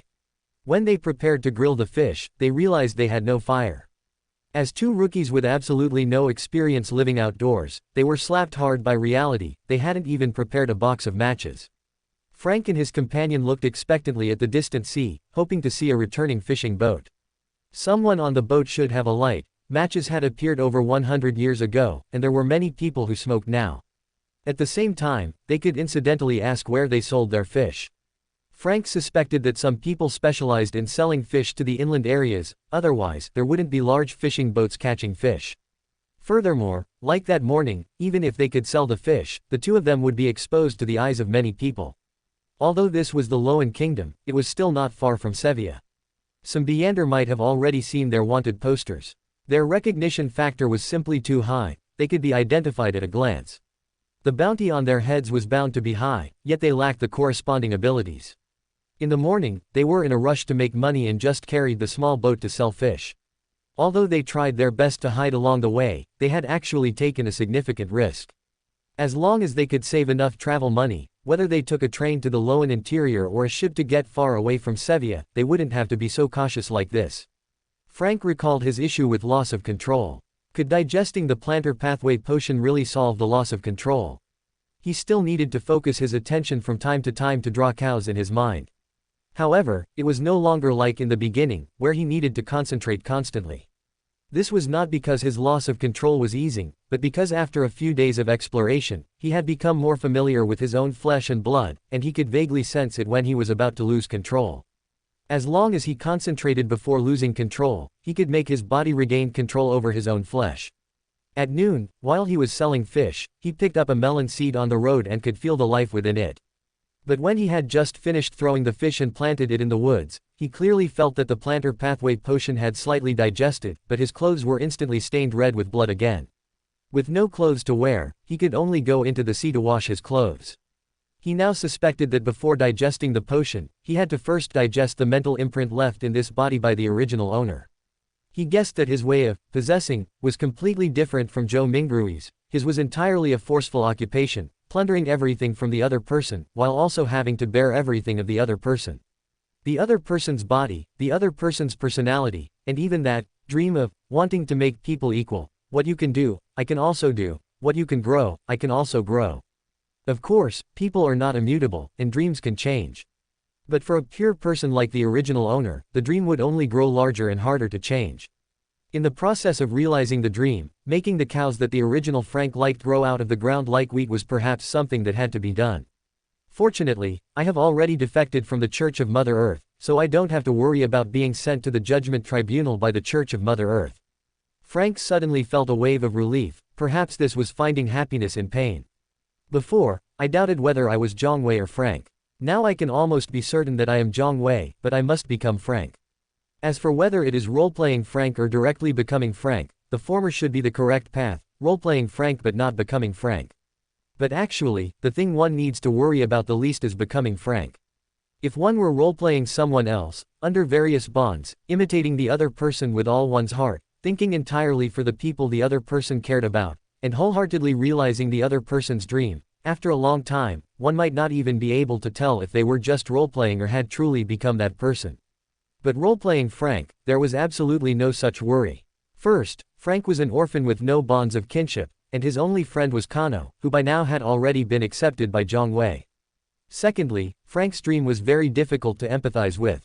Even if he hypnotized himself every day, making himself run around every day to realize the dream of wanting to make people equal. What you can do, I can also do. What you can grow, I can also grow. It was still very hard for him to truly believe that he had such a dream.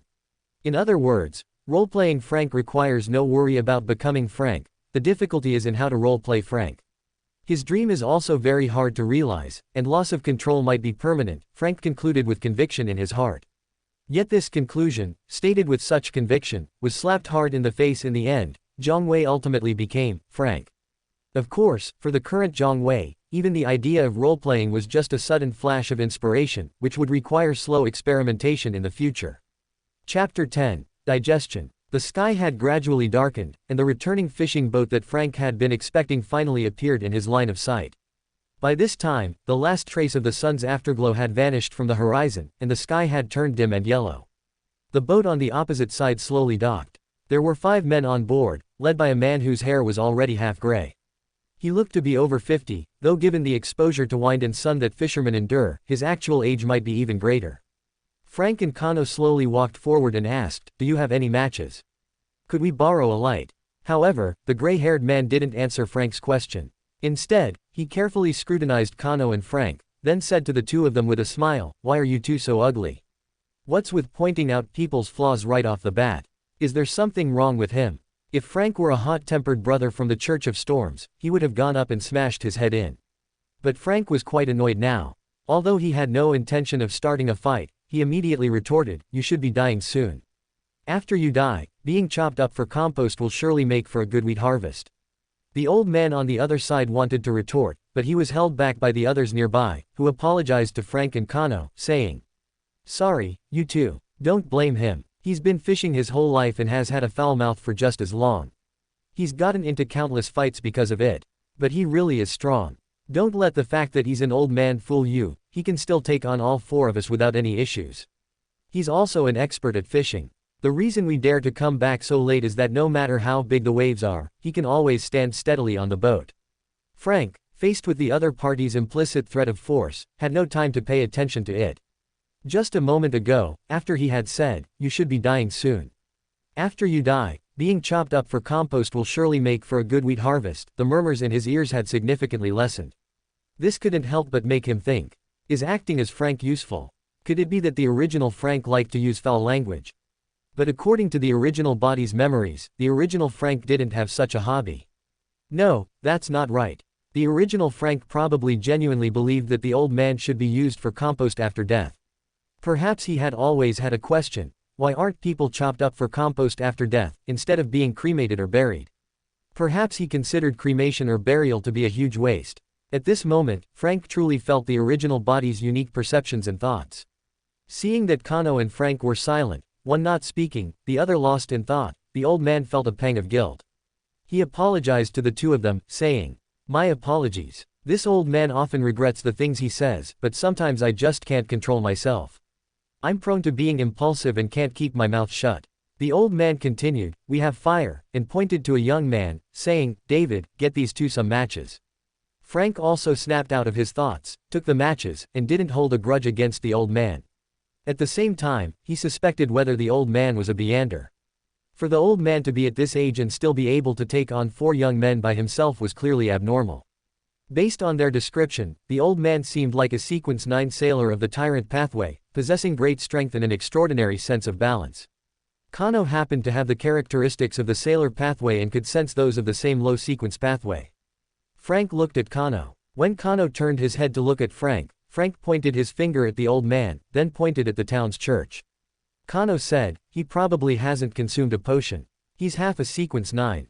Would someone with a Sequence 6 or Sequence 5 father spend their whole life relying on fishing to survive?" Doubts arose in Frank's heart.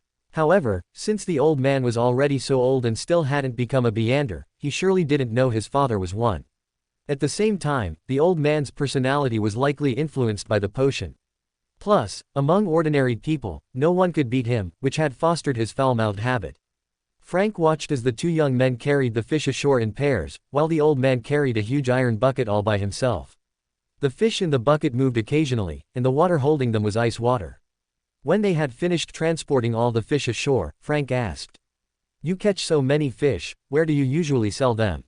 "Viscount Edson in town buys them, but in the summer, they have to be kept in ice water. The fish can't have even the slightest off smell. The buckets and the ice are all provided by Viscount Edson, free of charge," replied the young man who had just mentioned that the old man was strong enough to take on 4 people. Another young man nearby chimed in, "Big fish are 1 copper penny per pound, small fish are 1 copper penny each. Viscount Edson doesn't buy small fish under 1 pound, we have to take those to the fish market to sell ourselves." Everyone sat on the beach and waited for a while. A cart pulled by oxen slowly drove up, and everyone began to load the fish onto the cart. Frank tentatively said, "Can we join you for fishing tomorrow? My friend has 20 years of fishing experience." Frank paused for a moment, then continued, "We don't have any means of transport. Also, my friend and I both smuggled ourselves over from the Fanfic kingdom. The people there disliked us because we were too ugly, so we wanted to come here to find a wife. We are currently afraid of being investigated by the Public Security Bureau and dare not meet Viscount Edson. We have our own small boat. The small fish under 1 pound can serve as payment for you helping us transport ours." Given their strange appearance, only by giving a reason, letting the other party have leverage, and ensuring it was profitable for them, would they allow them to tag along while fishing. In fact, although both the Fanfic kingdom and the Loan kingdom prohibited smuggling, neither side cared much about it. In a world with Beyonders, there was a limit to what ordinary people could do, and they didn't have the energy to manage Beyonders smuggling themselves in. The old man said, "That's no problem. The ox cart comes over after 6, just come then." The old man wanted to say something else, but was pulled back by the young man beside him. Not waiting for the old man to continue his foul-mouthed remarks, the young man spoke first. "You two will definitely be able to find beautiful wives here." But Frank clearly saw the old man curl his lips, obviously not agreeing with what the young man said. After bidding farewell to Frank and his companion, amidst the sound of the ox cart's bells, the old man's voice came from afar. "If you're talking about beautiful women, I've never seen anyone more beautiful than my mother." At this moment, Frank suddenly understood a little. Even though the old man's father was at least a sequence 6, the old man didn't know about Beyonders. Amidst the crackling of burning wood and under the hazy crimson moonlight, Frank, in his sleep, dreamed of the red thin tube once again. Chapter 11, Magical World. Around 4:30 in the morning, when the first light of dawn appeared on the horizon, Frank opened his eyes. The images he dreamt of last night remained vivid in his mind. It was a magical world, with 6 moons hanging in the sky. They emitted different lights, but the largest red moon in the sky emitted the dimmest light, and it was covered with dense cracks. In this world, some trees could run on their own, but they clearly appeared listless when they ran. Living in the trees was a type of creature. They were faint, as if they were spirits, but they were not spirits. They were all very beautiful and had an appearance similar to humans. Most of them were fearful, especially when their children were born. Many would line up to pray, though Frank did not know exactly what they were praying for. When these transparent creatures gave birth to similarly transparent children, they would erupt in cheers. But when these transparent creatures gave birth to human children, most tribes would choose to kill them directly. A small number of tribes would hand these human children over to the human adults in the tribe to take care of them, provided, of course, that their tribe could accommodate human adults. Frank discovered one transparent creature who, after waking up from a sleep, had turned into a human, and was subsequently killed by the transparent creatures amidst desperate screams. Of course, the humans of that world had skin and even flesh that were as transparent as amber, unlike humans on Earth. Even if they lived in relatively tolerant tribes, their status remained very low. Frank also discovered a pure human tribe. Human children would also give birth to transparent creatures, but the probability was very small. Thinking of this, Frank shook his head. That dream was simply too real. Frank habitually picked up the red thin tube and looked from one end to the other, a habit he had developed while in college. But this time, what he saw was not pitch black, but a dense forest. On the other side was clearly the world from his dream, and Frank's field of vision was quite large, able to see a circular area of more than 20 meters. At this moment, Frank clearly felt that he had established a faint, tenuous connection with the red thin tube. Next, countless questions popped into his mind. What abilities did the red thin tube have? Why did the red thin tube suddenly have such a change? Why could the red thin tube suddenly see the other side? Was the other side a real world or an illusory one? Why could he hear sounds in his dream? Now he could only see images. What could the world on the other side bring him? The change in the red thin tube caught Frank off guard. Countless questions plagued him, and none of them were things Frank could currently resolve. But Frank knew there were 2 more important things he needed to do now. First, take the train to Tingen. Klein should not have transmigrated yet. He needed to verify the current timeline. After establishing a connection with the red thin tube, Frank suddenly remembered memories from 7,000 years ago that should have been forgotten. This included much of the content from the book, Lord of the Mysteries, Tingen, Father Azek, Old Neil, Leonard. He had remembered almost everything. It was as if his memories had been unlocked in an instant. Frank regretted that he had skimmed through the novel back then, causing him to be unable to recall many things. Such as when Klein transmigrated, which university Klein attended, as well as potion formulas and a series of other details. If he wanted to recall these memories, he would likely need to intervene with Beyonder powers, like Emperor Russell Gustav taking potions, and Frank had already consumed the planter potion. The second thing was to act as Frank Lee. The most likely reason he could suddenly use the red thin tube was that he had digested Frank's spiritual imprint yesterday, increasing the amount of spirit body power he could mobilize. At the same time, Frank also felt that his main spirit body was still inside the red thin tube.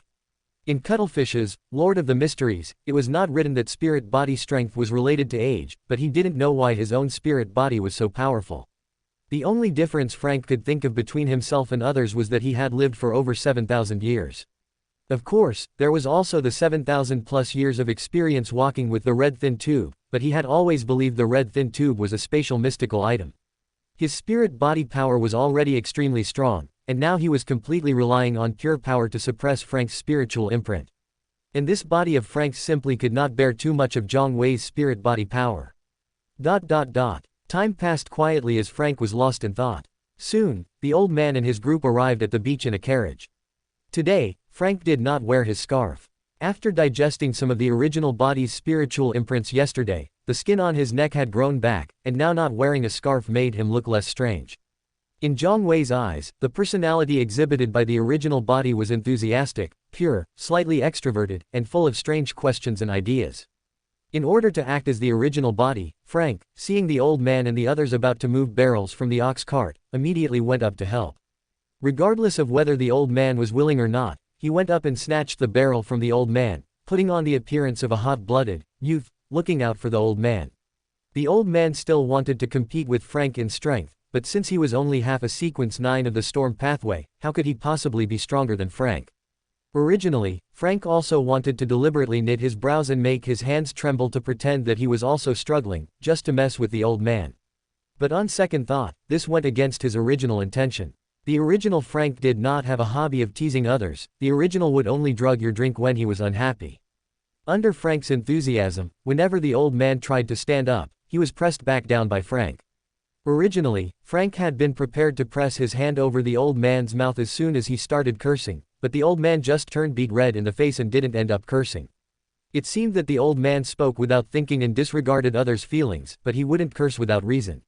That put Frank at ease. Since he wasn't cursing now, he probably wouldn't curse later either. Frank thought silently to himself. Chapter 12, Speculation. Frank and Kano drove the small fishing boat, following closely behind the old man's boat.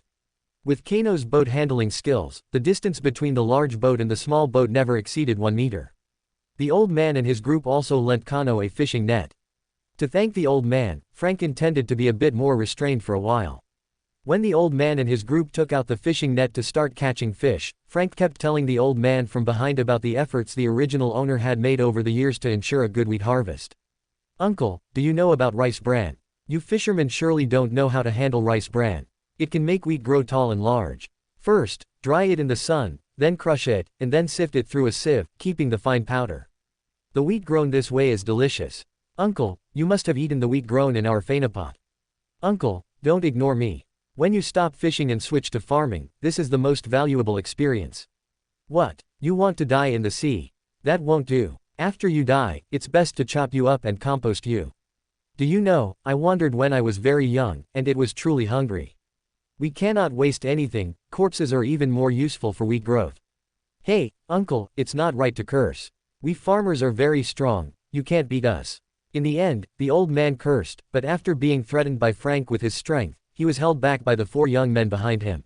Frank also stopped his mental attack, because neither helping the old man move buckets nor teaching him how to farm had digested a trace of the original owner's mental imprint. You know, the original owner also often propagated his farming experience to others, also telling some details, and was also annoying. The original owner also often enthusiastically helped by making things worse. In Zhang Wei's view, the original owner belonged to the type who only cared about enthusiastic giving, regardless of whether others needed this enthusiasm. He also didn't want to consider whether others needed this enthusiasm. Thinking about strange questions and ideas every day already occupied his brain's CPU. He wasn't some pure good person either, he was just sticking to his noble ideals. But I am imitating the original owner, why is there no effect at all? What was the reason for suddenly digesting the potion last time? Frank thought in his heart. When Klein Moretti first started fortune-telling for people at the club, he didn't understand the acting principles either, but he was able to digest the seer potion. And Zio Derecha and many others were just imitating, and they could also digest the potion, but why couldn't Zhang Wei digest the original owner's mental imprint? Or perhaps what I am digesting is not the original owner's mental imprint, but the soul, or perhaps an obsession. Then what is the most important thing in the original owner's soul? What would the original owner's obsession be? Frank suddenly realized that he had been trapped in a misunderstanding, thinking that what the original owner left behind was also a mental imprint. In fact, the original owner did leave a mental imprint, but with his powerful spirit body, he could completely suppress the original owner's weak mental imprint. The original owner left something more essential in this body, the soul or an obsession. Under Frank's non-stop thinking, the sky gradually darkened, and the 2 fishing boats, one large and one small, began to return. On this day, Kano could be considered to have fished for a day, while Frank hadn't caught a single fish. Who was more professional was clear at a glance. The boats slowly approached the shore. Frank's boat was not loaded with fish. The old man's large boat had all its buckets filled with fish. They could have caught more, but Frank finally decided to play it safe to avoid arousing suspicion. In the morning, Frank compared his strength with the old man, which was also a form of deterrence. Wealth moves people's hearts. If you don't show your strength, the old man and his group might bully you to outsiders. At that time, you couldn't really kill them. If you taught them a lesson, it would cause them to hold a grudge, and maybe they would trip you up sometime. Moreover, Frank and Kano still needed to find someone to help sell the fish. In fact, many conflicts are unnecessary. Face slapping is indeed satisfying, but if it affects your original plan, it's putting the cart before the horse. Before the sky turned completely dark, the ox cart stopped by the beach. Frank helped move the fish up again. This time he didn't have so many twists and turns, he just wanted to finish the work quickly and go to sleep early. He wanted to know if he could still dream of yesterday's dream. After moving the fish, the old man said to Frank and Kano, "Your large fish should weigh over 200 pounds, and there should be over 100 small fish, totaling over 300 pence. 1 soul equals 12 pence, 300 pence equals 25 souls. Workers' weekly wages are usually around 20 souls," Frank silently calculated in his heart. The two of them were equivalent to earning a worker's weekly wage. This belongs to skilled fishermen, but it's not very eye-catching, and it won't make the old man and the others take risks. It seems Kano's control over how much fish to catch is quite on point. Frank gave Kano a like in his heart. A third-class train ticket is 3 souls, but they are long distance, so it will definitely be expensive, but at most 30 souls. They only need to fish for 3 days to buy a train ticket to Tingen. After that, they will never have to worry about the Church of Mother Earth's wanted notice. Thinking of this, Frank felt a burst of excitement. Seeing off the old man, Frank and Kano lit the bonfire again and ate grilled fish. This time was different from yesterday, the old man left them some salt. Although it wasn't much, it gave this dinner some flavor. Frank had a great appetite and ate 2 2-pound large fish. Looking at the crimson moon, Frank had to sigh that he was really easy to satisfy. I wonder if I can enter that dream tonight. In the quiet night, under the crimson moonlight, amidst the crackling firewood, Frank lay on the beach and slept in his clothes. Chapter 13. Re-entering the dream. Unsurprisingly, Frank entered the world on the other side of the red thin tube again. Today was different from yesterday. Yesterday felt like a dream, but today, Frank could control his transparent body and wander around. The sky still hung with 6 moons of different colors, but after their light merged, it revealed a pale green hue, full of vitality, not the multicolored display Frank had initially imagined. Frank drifted around like this, not knowing what state he was in. It was like a spirit, yet different from a spirit. Of course, he did not dare to wander aimlessly. There were some places he avoided. Ordinary transparent creatures could not see him, but there were also beyonders among them. Frank did not dare to go near some large tribes. Just thinking about approaching them filled his heart with a sense of unease. Whenever Frank sensed the presence of a beyonder in a tribe, he would steer clear. Before he fully understood this world, Frank did not want to put himself in danger. Only in extremely small tribes without any beyonders would Frank observe from up close.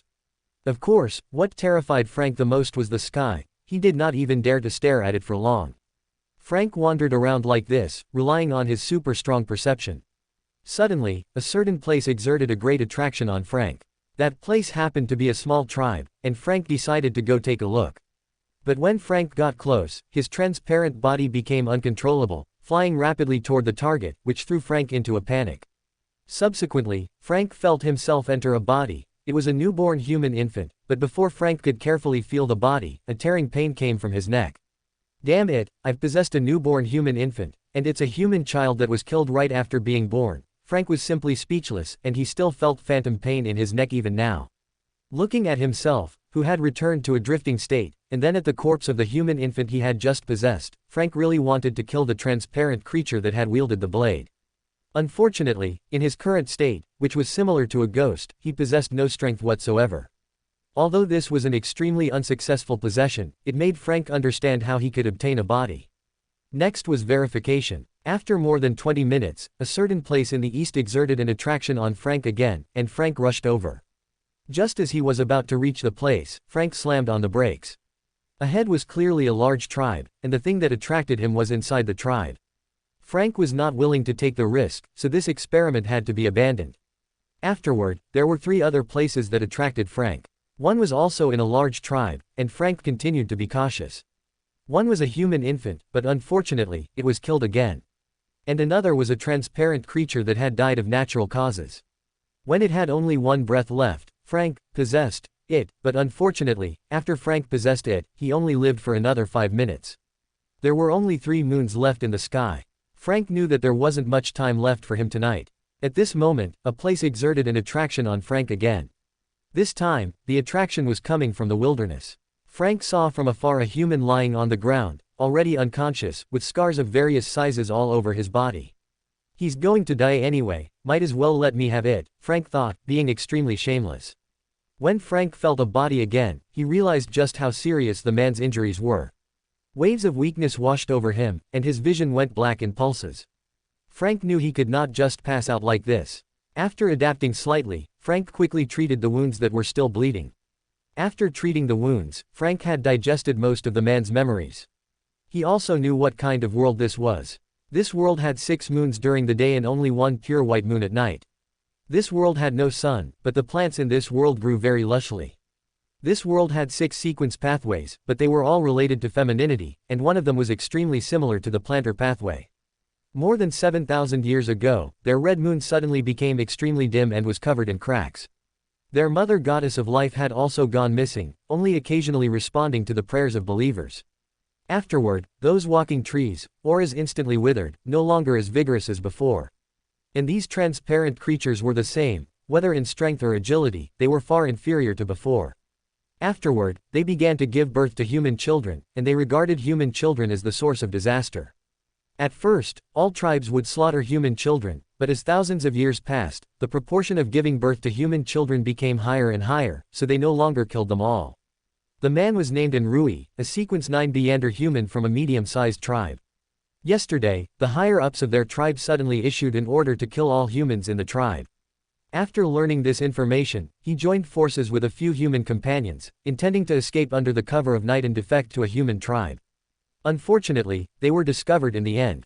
He fought his way out despite being severely injured, but collapsed on the road due to the severity of his wounds.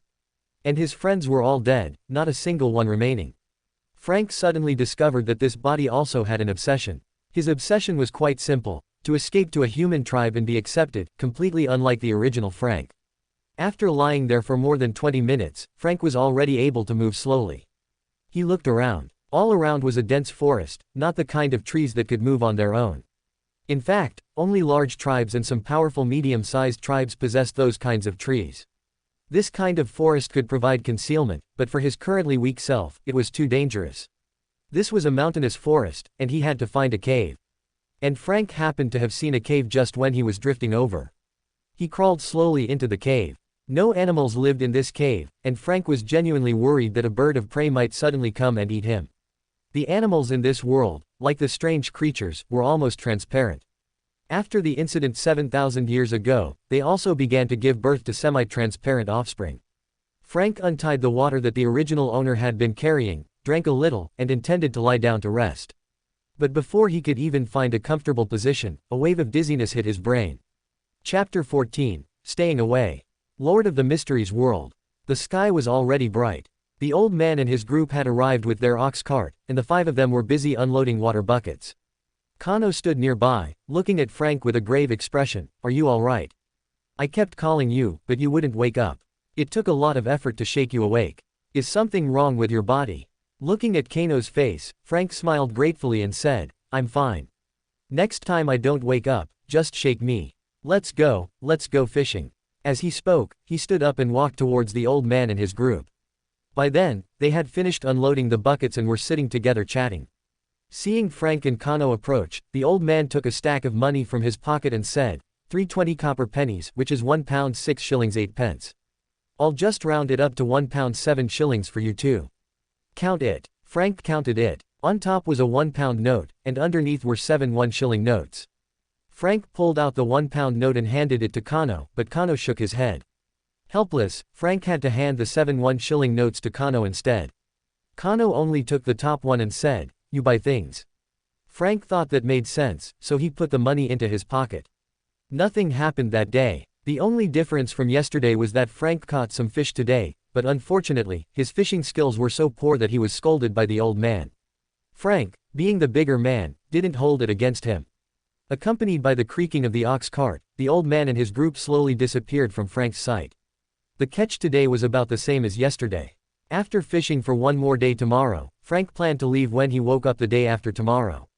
The small county town didn't have a train station, so Frank and Kano had to go to the nearest city, Glen City.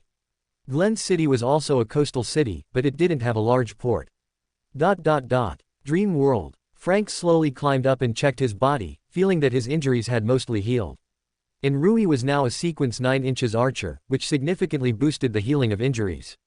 Of course, this world had no acting method, no blasphemy slate, and no potion formulas. When Enrui drank the sequence 9 potion, he only consumed 2 main ingredients, without any auxiliary materials at all. It was easy to imagine that high sequences were the same, there would be no rituals. Perhaps those few top tribes had summaries accumulated over the years, but they were equally secretive and possessive, and their knowledge was just as incomplete. This world had no various gods, and for tens of thousands of years, there hadn't been any transparent creatures that achieved godhood, there had only ever been the Mother Goddess of Life.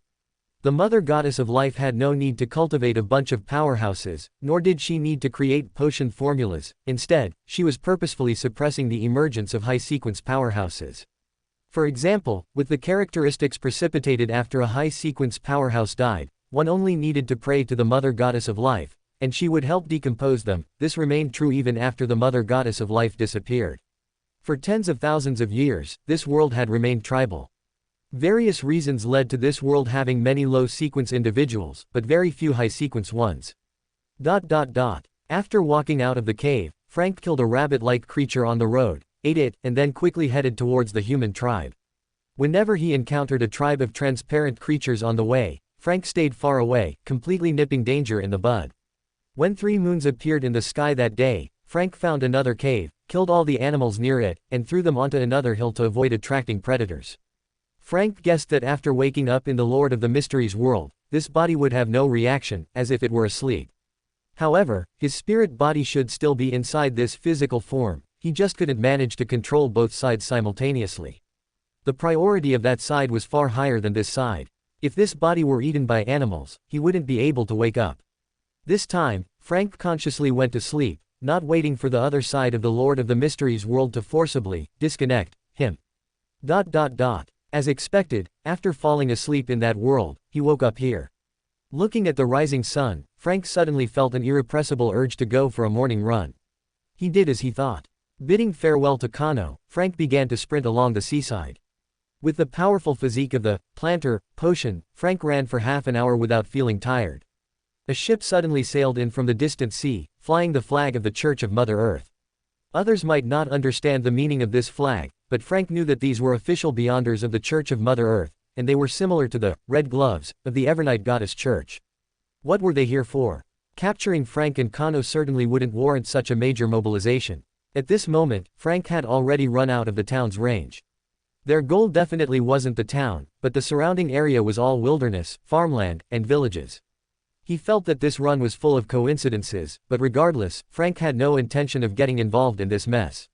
After going back, he would take the money from the old man and leave by train today. Frank silently made up his mind. Chapter 15 Heading to Backland. Chapter 15 Heading to Backland.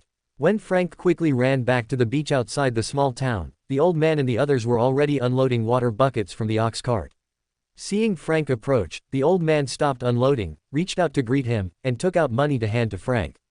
After taking the money and thanking the old man, Frank counted it. It was a total of 1 pound and 8 souls, which was 1 soul more than yesterday. This time, Frank didn't give it to Kano, he stuffed the money directly into his pocket, turned his head, and said to Kano, "The 2 of us are leaving." Kano was quite surprised to hear Frank's words. Just last night, Frank had told him that he should fish alone this morning while Frank went to Grand City to buy tickets, and they would leave by train tomorrow. Why the sudden change of plans? Although Kano was a bit surprised by Frank's sudden change of plans, he didn't object. Leaving a day early just meant they might go hungry on the train. However, someone was not willing to let them leave like this.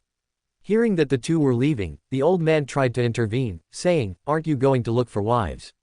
I still have some prestige in this town. I can play matchmaker for you 2 tomorrow. With your fishing skills, you won't have any trouble finding wives here." The old man was speaking from the heart. Previously, looking at Kano and Frank, one was ugly and the other strange, and furthermore, they were outsiders, no good girl would marry them. But with Kano's fishing skills, even if he were uglier, in this era of hunger, he would have no trouble finding a wife. Of course, the old man kept looking at Kano and spoke to him directly. The only one he wanted to keep was Kano. The reason he included the two of you was that he realized that between Kano and Frank, it was usually Frank who made the decisions. Regarding the old man's plea to stay, Kano shook his head and said in his usual calm and brief tone, "We have business to attend to, we must leave." Since the two were determined to leave, the old man had no choice but to sigh helplessly. Just then, the young man named David blocked Frank and Kano, saying firmly, "You can't leave." Frank's heart skipped a beat, thinking they had been exposed. His hand subconsciously reached toward the young man's neck, intending to interrogate him. But just as Frank extended his hand, he heard the old man roar, "David, you fatherless brat, get out of the way or I'll beat you to death." This was the first time Frank had seen the old man lose his temper like this. Frank pulled his hand back, waiting for the old man's explanation. The old man said, "I'm sorry, you too.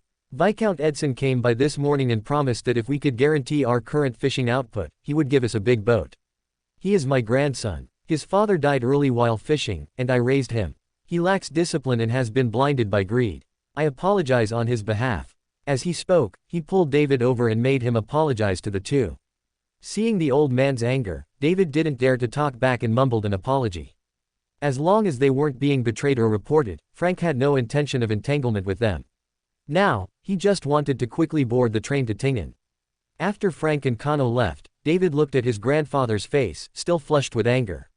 He felt a bit uneasy, but he still asked, unwilling to give up, "Then how do we explain this to Viscount Edson?" The old man glared at him and said, frustrated by his lack of ambition, "What else can we do? He relies on us to fish, we'll just go back to how things were before. Do you really think you can hold on to something that doesn't belong to us?"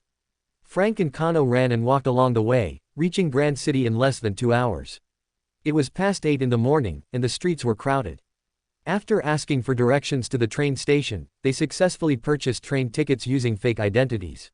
Frank spent 18 souls to buy 2 third-class tickets to Backland.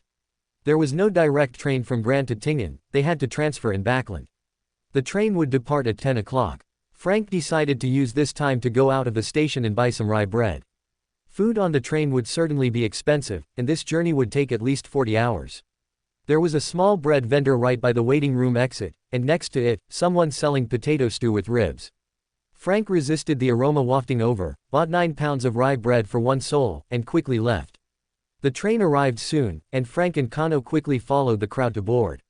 The third-class carriage was filled with an unpleasant odor, and bags of all sizes were piled up in the aisle. There was no help for it. To save money, they were unwilling to check their luggage. Most of them were workers heading to big cities like Backland to find jobs. Some were full of anticipation, while others looked numb. Most of the young people were full of anticipation, but after arriving in Backland, they would soon discover that nothing had really changed. They would still live in dirty, chaotic, and poor environments, do the most exhausting work, and still be unable to save any money. Of course, in this era, just staying alive was already difficult. To rid humanity of famine, to make everyone equal, Frank silently recited the original owner's dream. "I will try my best," Frank answered the original owner silently in his heart. In that instant, the mental imprint and obsession left by the original owner in this body significantly diminished. Supported by the powerful physique of a planter, new skin was slowly growing back on Frank's wrists and ankles. The train slowly started to move, making a clanking sound. Not far from the beach where Frank and the old man and the others had gone fishing, a Sequence 5 Blessed of the Church of Mother Earth was listening to a report from a subordinate. Bishop Claude's human transmutation product, Kano, and the Sequence 9 planter, Frank Lee, have lived in the vicinity. It has now been confirmed that they bought train tickets this morning and headed to Backland.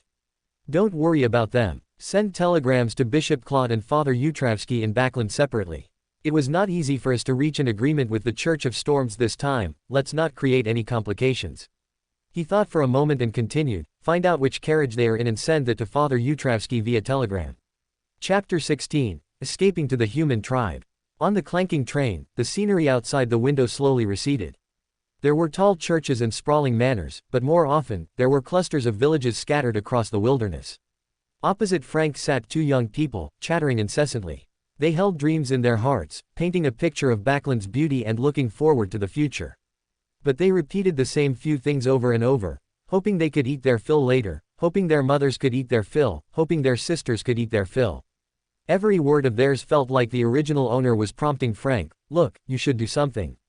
Night slowly descended. After Frank finished his rye bread, he said to Kano, "When you need to call me, just shake me." After saying that, he slowly drifted into a dream. Dream world. Frank opened his eyes and first checked his limbs. Very good, they were intact. He estimated that he should be able to reach the human tribe today. After passing by and catching another hare-like creature for food, Frank began to travel at full speed. There was a small interlude. On the way, he encountered 5 transparent creatures. They were a hunting squad and likely included 1 or 2 Sequence 9s. The leader had a bow in hand and felt like a Sequence 9 inches archer.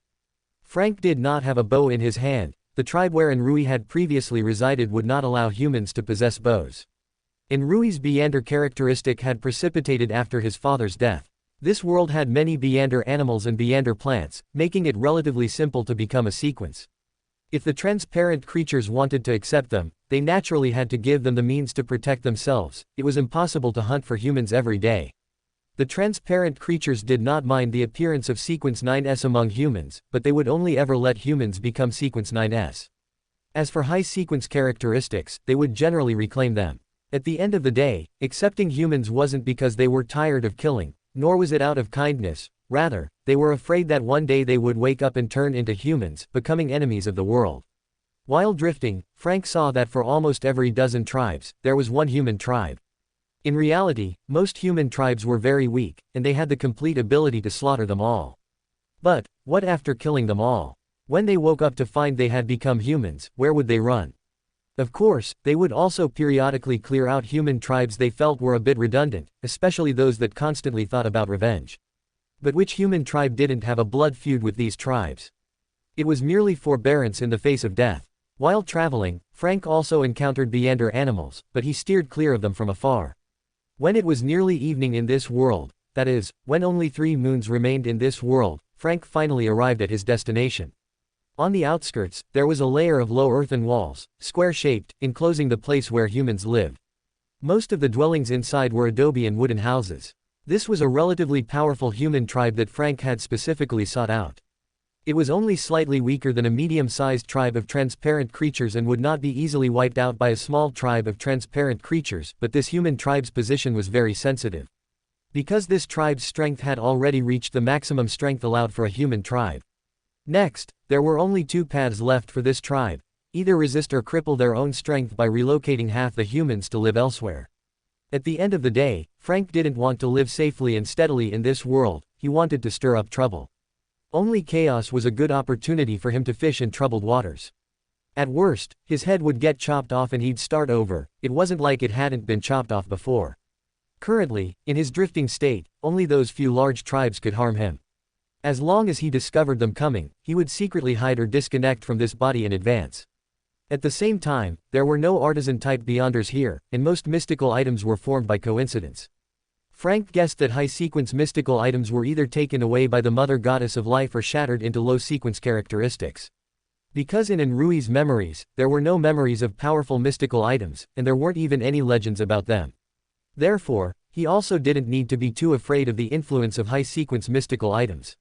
As the saying goes, in the world of mystery I am timid, but in the dream world, I strike with a heavy fist. Moreover, Frank increasingly felt that this world was the home base of the Mother Goddess of Depravity. What could be more joyful than stealing their home base? At this moment, Frank had already walked to the entrance of the tribe. 2 people were watching the entrance. Upon seeing Frank's human appearance, one person stepped forward and asked Frank, "Which sequence Beander are you?" "What sequence?" "Archer, sequence 9. Frank could tell at a glance that they had already handled many defection incidents. At the same time, Frank was very curious about how they could tell he was a Beander. Since they hadn't sensed his Beander pathway, how did they know he was a Beander? In fact, this was Frank overthinking it. First of all, there were quite a few people who left their own tribes from far away to defect to human tribes. And to think about defecting to a human tribe, one would at least first become a Beander. In this world, if one wanted to become a Sequence 9 Beander, the main potion ingredients were not difficult to obtain. Instead, it was the lack of auxiliary potion ingredients that prevented more than half of the people from even passing the first hurdle to becoming a Beyonder. Many people did not become Beyonders simply because they were unwilling to take the risk. Since they had chosen to travel from afar to defect, they certainly didn't lack the courage to consume potions, which was why they came up and asked about Frank's potion pathway directly. On the contrary, cases like in Ruiz, where one was being hunted down, were relatively rare. After all, compared to the transparent creatures, humans were really too weak. They were simply killed directly, so where would the hunt come from? The person who asked him the question, upon hearing Frank's answer, led him to a wooden house, and then someone went inside. Frank only waited a moment before a burly man like an iron tower emerged from the door, standing a full 2.2 meters tall. Enrui was on the thin and weak side, standing in front of the burly man, his head only reached the other's chest, just like a child. The other person patted Frank's shoulder, and Frank felt his shoulder was about to fall apart. Frank clearly saw the young man who had just led him in standing behind the burly man, his mouth twitching. It was easy to imagine that this was the burly man's usual hospitality. After the burly man finished his enthusiastic greetings, he began to introduce himself. "I am the boss of the Archer Pathway, Shang Mo. Welcome to our ranks," Frank said, "Enrui. I hope to contribute to the tribe in the future. Looking at your injuries, did they try to stop you when you left?" The burly man Shang Mo asked suspiciously, looking at Frank's injuries. "Yeah, I killed a few people." Frank wasn't bragging. The reason the original owner, Enrui, was able to escape the pursuit was because his combat ability was extremely outstanding, and an ordinary sequence 9 was no match for him. "Good, you kids suit my temperament."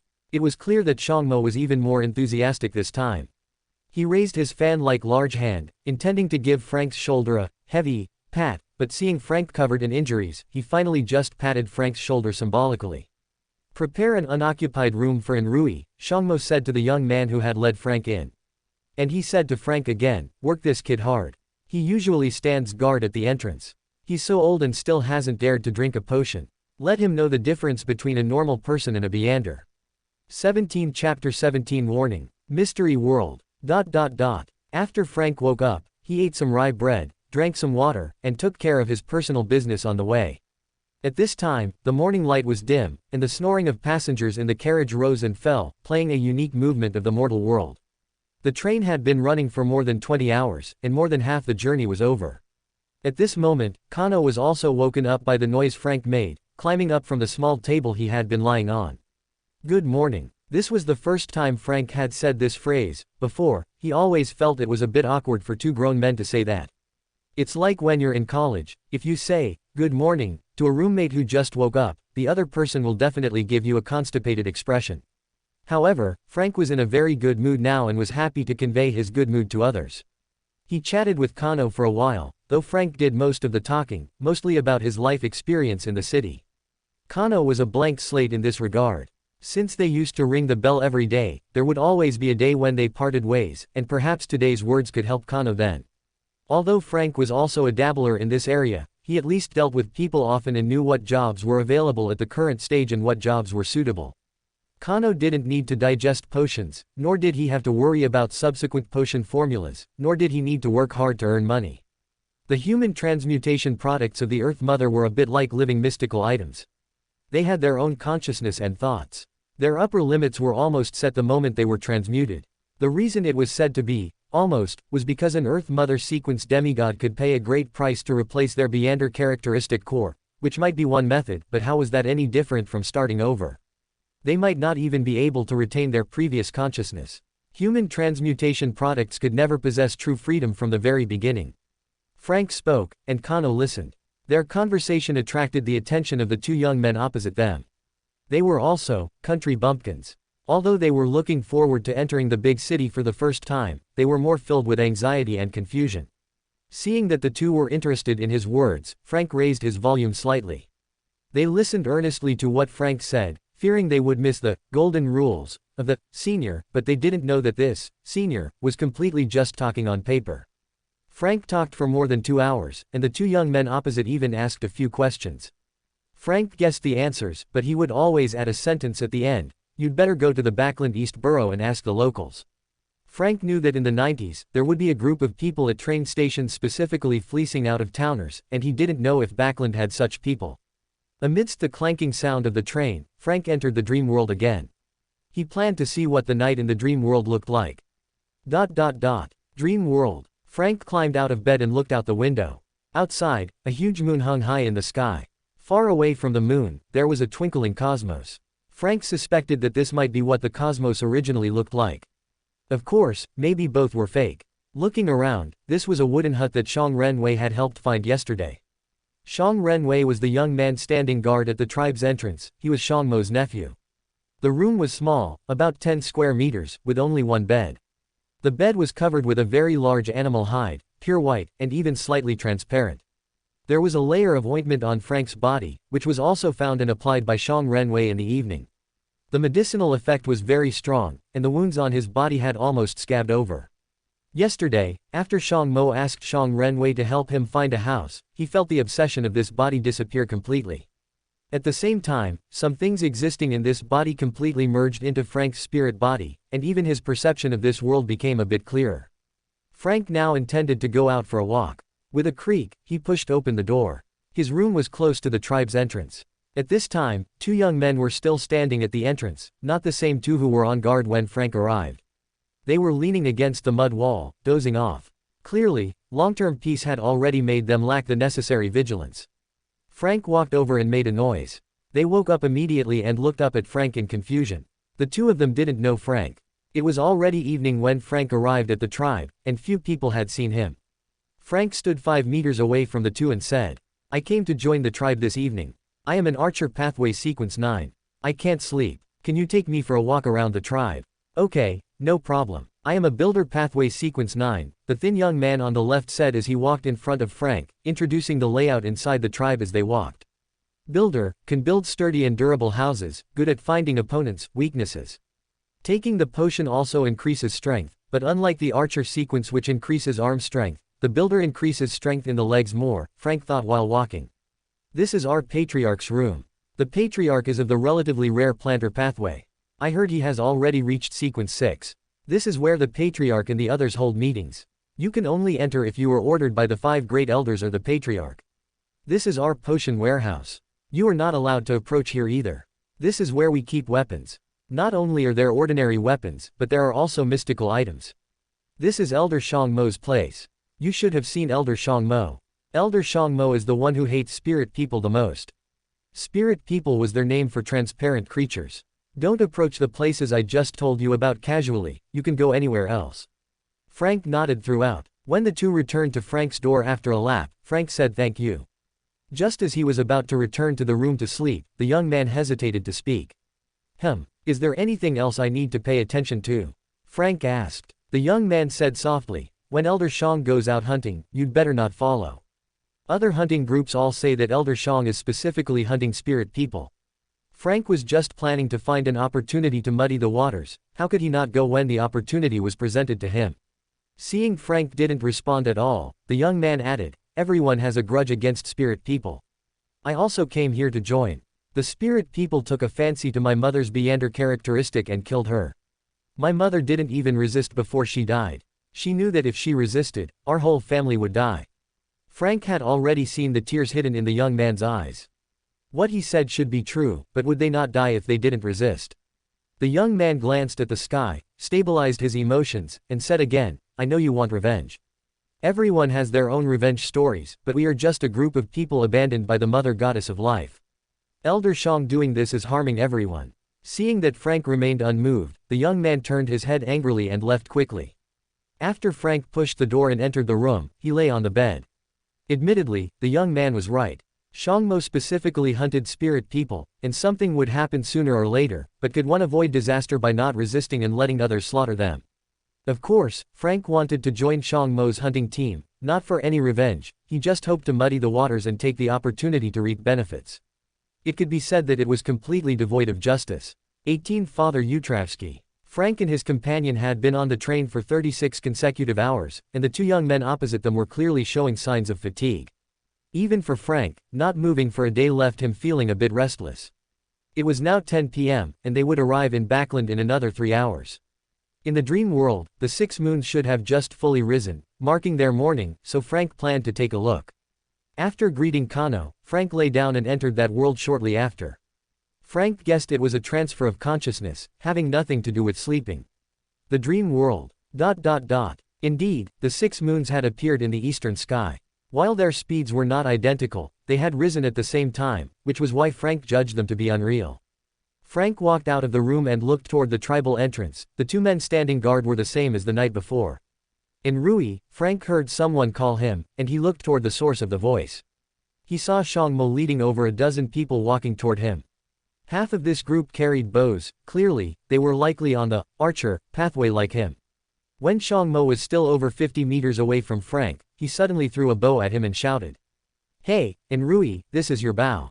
I'm taking you all hunting." Frank reached out and caught it, saying, "Sorry, I don't feel well today." Frank really wanted to go, but the train would soon arrive in Backland, and he couldn't have Kano carry him off the train. Shang Mo had heard yesterday that Enrui had killed several spirit people and had assumed that this newcomer was a tough nut to crack, not the kind of coward who considered himself inferior and dared not resist. To his surprise, not only was he a spineless coward, but he was also a braggart. He had specifically ordered Shang Renwei last night to fetch ointment made by a high-sequence priest. Given Enrui's injuries yesterday, they should have scabbed over after a night of sleep. Every newcomer who defected was dragged along to listen to a bunch of bullshit about the tribe. He had always known, and he didn't care. He had never looked up to those who could be swayed by such talk. Shang Mo couldn't be bothered to speak to this bunch of cowards. He walked straight past Frank without sparing him another glance. The people following Shang Mo likewise didn't spare Frank another glance, and no one mocked him. Once everyone had disappeared from Frank's sight, he looked at the bow in his hand and sighed. "Your choice was correct. We cannot let the tribe be reduced to ashes for the sake of revenge." Frank was startled by the words coming from beside him. He turned his head and saw that the man who had been standing guard the night before was now standing to his right, though he didn't know when he had arrived. Frank didn't want to engage with them.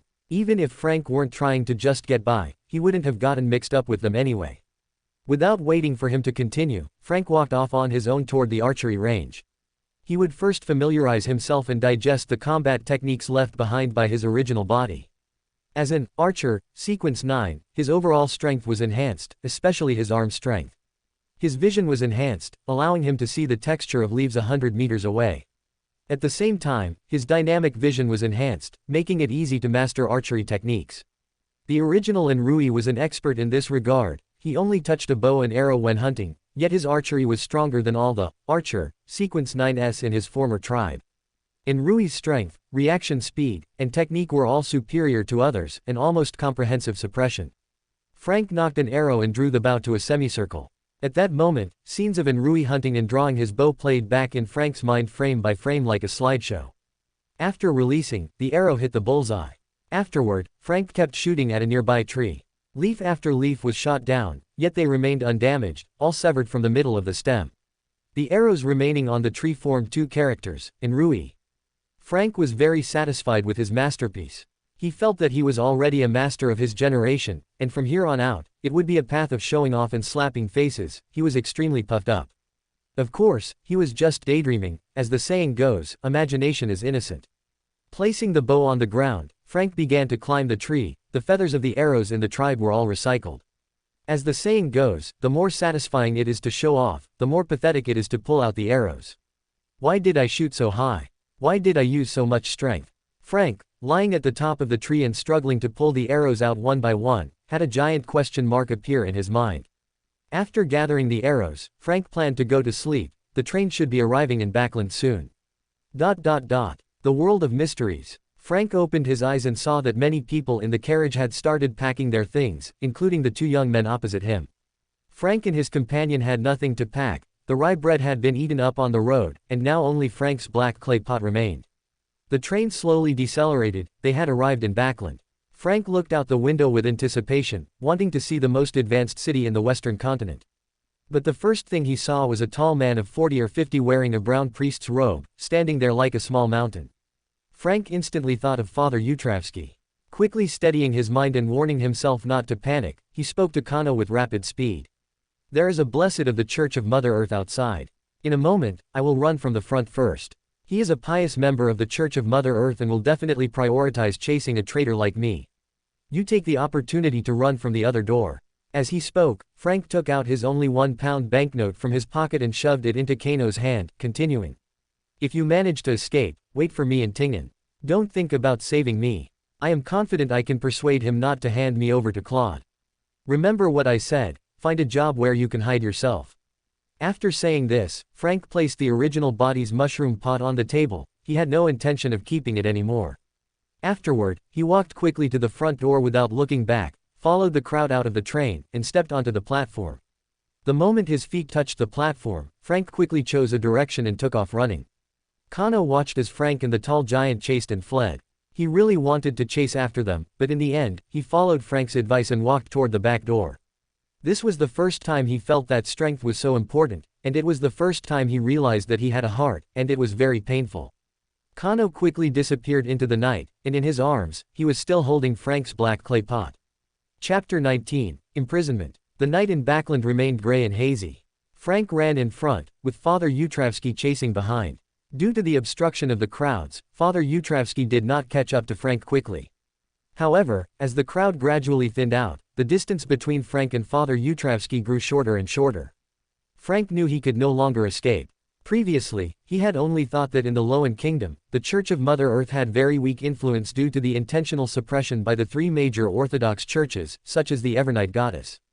But he had forgotten that in Backland, there was Father Utravsky, this devout believer of the Earth Mother. He had only thought about Audrey, Zio, Furs, and Emmeline White in Backland, but had forgotten about the person who should have been given the most attention, Father Utravsky. If he had simply gotten off the train one stop early, he could have avoided today's events. Frank kept warning himself in his heart that such mistakes must not be repeated in the future. When the surrounding crowd became sparse, Frank stopped and raised his hands above his head to prevent Father Utravsky from using his Beander abilities to catch up. Seeing Frank stop and sensibly raise his hands above his head, Father Utravsky, though hating traitors to the Church of Mother Earth, did not resort to retaliatory violence. He could not understand why a Beander of the Mother pathway would become a traitor to the Church of Mother Earth. They were clearly the ones who could best appreciate the preciousness of life and understand the charm of all things growing. He often repented for his previous killings and regretted not becoming a Beander of the Mother pathway. He was the only one in Backland spreading the glory of the Earth Mother, which prevented him from easily leaving this city. Otherwise, he would have really wanted to see this guy in person and have him sent to the Judgment Tribunal. However, he also had a method to make this guy obediently return to the Fanapotter Kingdom to face trial. Seeing Father Utravsky approach him, Frank suppressed the discomfort caused by the difference in their physical builds, tilted his head up slightly, and said to Father Utravsky with a flattering expression, "You must be Father Utravsky of Backland. I heard of your great name back in the Fanapotter Kingdom. Your devotion to the Earth Mother is a model in the hearts of his people of the Fanapotter Kingdom." Upon hearing Frank's words, Father Utravsky's body visibly stiffened, and at the same time, doubts arose in his heart. Am I actually that famous in the Fanapotter Kingdom? Has the Earth Mother seen my devotion? Although Father Utravsky believed in the Church of Mother Earth from the bottom of his heart and had never expected any reward, receiving the Earth Mother's recognition still made him feel pleased. For a moment, he didn't feel as much disgust toward Frank. Of course, he also understood that what Frank had just said was an exaggeration, but for a Sequence 9 who had just become a Beander to know his name and appearance, it also indirectly confirmed that he was not an unknown figure among the official Beanders of the Church of Mother Earth in the Fanapotter Kingdom. Father Utravsky would not have guessed that perhaps Frank was the only low-sequence Beander in Fanapotter who knew him. Frank only knew him because he had read Lord of the Mysteries. Father Utravsky looked at Frank and said, "Come with me." The two of them chasing and fleeing at the train station could attract the attention of the Nighthawks, mandated punishers, or the machinery hive mind at any moment. He had to hurry back to the Harvest Church. Father Utravsky also knew that the human transmutation product had already escaped. He dared not use his Beander abilities at the train station, and if the two of them fled separately, he would only be able to catch one. The Golden Church with its striking spire and unique characteristics allowed Frank to recognize the Harvest Church at a glance. Father Utravsky took Frank in through the main entrance, arrived at the basement, and locked Frank inside. Just as Father Utravsky was about to leave, Frank suddenly spoke. "Aren't you curious why we defected from the Church of Mother Earth?"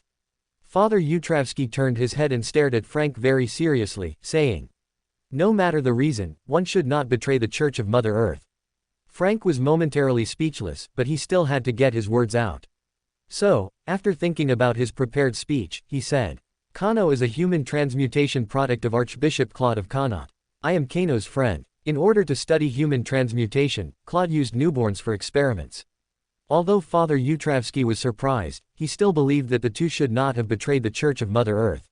You could have reported this to the Archdiocese of Fanapotter or prayed directly to the Earth Mother. What good does it do to defect from the Church of Mother Earth? Of course, Frank could not tell Father Utravsky that he did not trust the Church of Mother Earth, and that he didn't even trust the Earth Mother herself.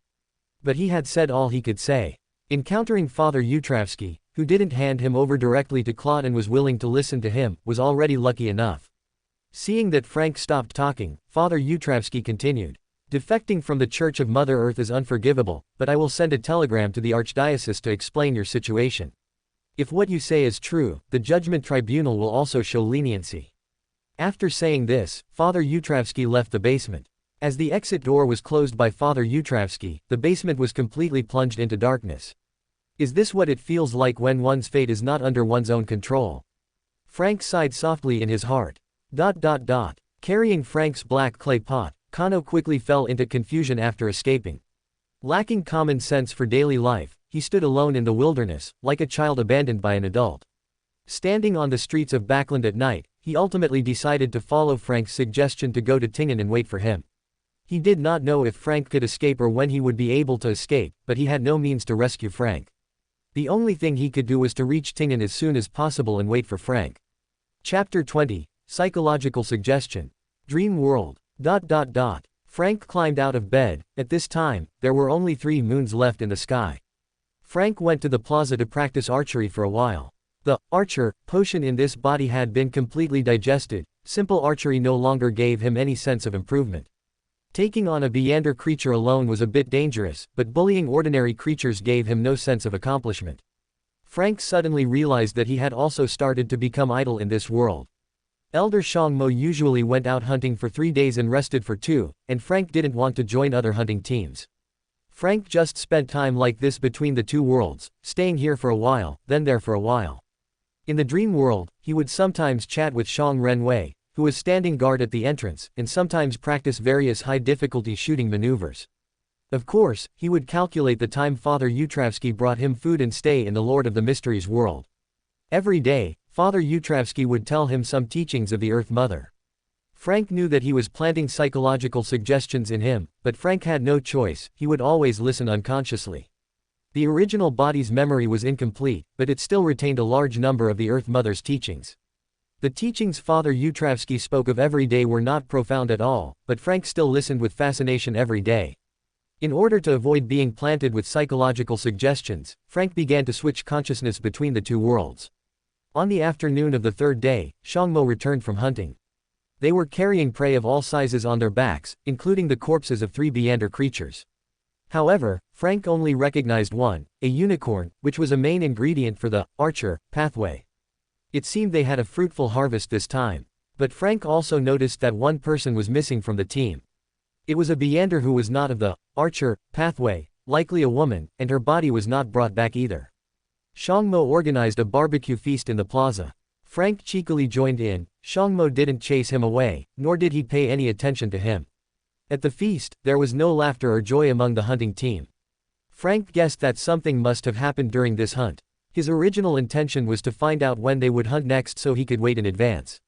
But, now no one was speaking. As the feast was about to end, Shangmo suddenly called over Shang Renwei and handed him the main ingredients for the archer potion. Shang Renwei gritted his teeth and swallowed the 2 main ingredients one after another. Unfortunately, one half of the luck did not fall on Shang Renwei. A quarter of an hour after drinking the potion, Shang Renwei desperately turned into a mass of dark red flesh. The only person Frank was familiar with in this world was gone just like that, which made him feel that this world was 1 point more real.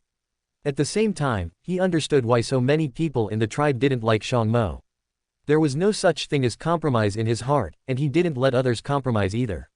This feast ended hastily. When leaving, Shangmo remained expressionless. Lord of the Mysteries world. Father Utravsky sent Frank out of the Harvest Church and even gave him travel expenses, a huge sum of £10 in total. At the door, Father Yutravsky urged him to set off as soon as possible and go to the Fanfic Kingdom's bishop district to admit his guilt, without worrying about Frank running away. Frank knew that Father Yutravsky had already planted psychological suggestions in him, but Frank didn't know if his consciousness switching back and forth between the two worlds was actually effective. After leaving the Harvest Church, Frank headed straight for the train station. He didn't know much about mysticism. He didn't know what kind of psychological suggestion Father Yutravsky had planted in him. He was afraid that Father Yutravsky would follow and monitor him to see if he had been affected by the psychological suggestion. If the psychological suggestion planted in him was to buy a ticket as soon as he left the Harvest Church, but he wandered around instead, it would be seen through at a glance. After that, he might be personally escorted to the Fanfic Kingdom, and he would have no chance of escape. On the contrary, the ultimate goal of the psychological suggestion planted by Father Yutravsky was to make him go to the Fanfic Kingdom to accept judgment. Going to the train station to buy a ticket now was undoubtedly the best choice. Frank decided to buy 2 tickets, one to Pritz Harbor and one for the train departing in the shortest amount of time, to stabilize Father Yutravsky on one hand and quickly leave Backland on the other. To save time and also to shake off potential tracking, Frank even took a trackless public carriage. After arriving at the train station, Frank ran quickly into the ticket hall. 1 ticket to Pritz Harbor, please. Frank handed his identification and a £2 banknote to the ticket seller. First class, Frank added. Taking the change, Frank turned and left. The train was at 4 p.m, he planned to find a hotel to sleep for a while. He hadn't eaten dinner in the dream world yet. After leaving the ticket hall, Frank felt like he had forgotten something. In the dream world, Frank had just climbed out of bed when he suddenly realized something was wrong. He had actually been thinking about going to Pritz Harbor. Would he unconsciously take a boat back to the Fanfic Kingdom once he arrived at Pritz Harbor? Frank suddenly felt a chill. At the same time, he realized that the consciousness of the two worlds was completely unrelated. Frank didn't intend to eat anymore. He wanted to keep the act of eating as an anchor in his consciousness at all times. He planned to continuously perform consciousness transfers, experimenting one by one, to find a way to resolve the psychological suggestion.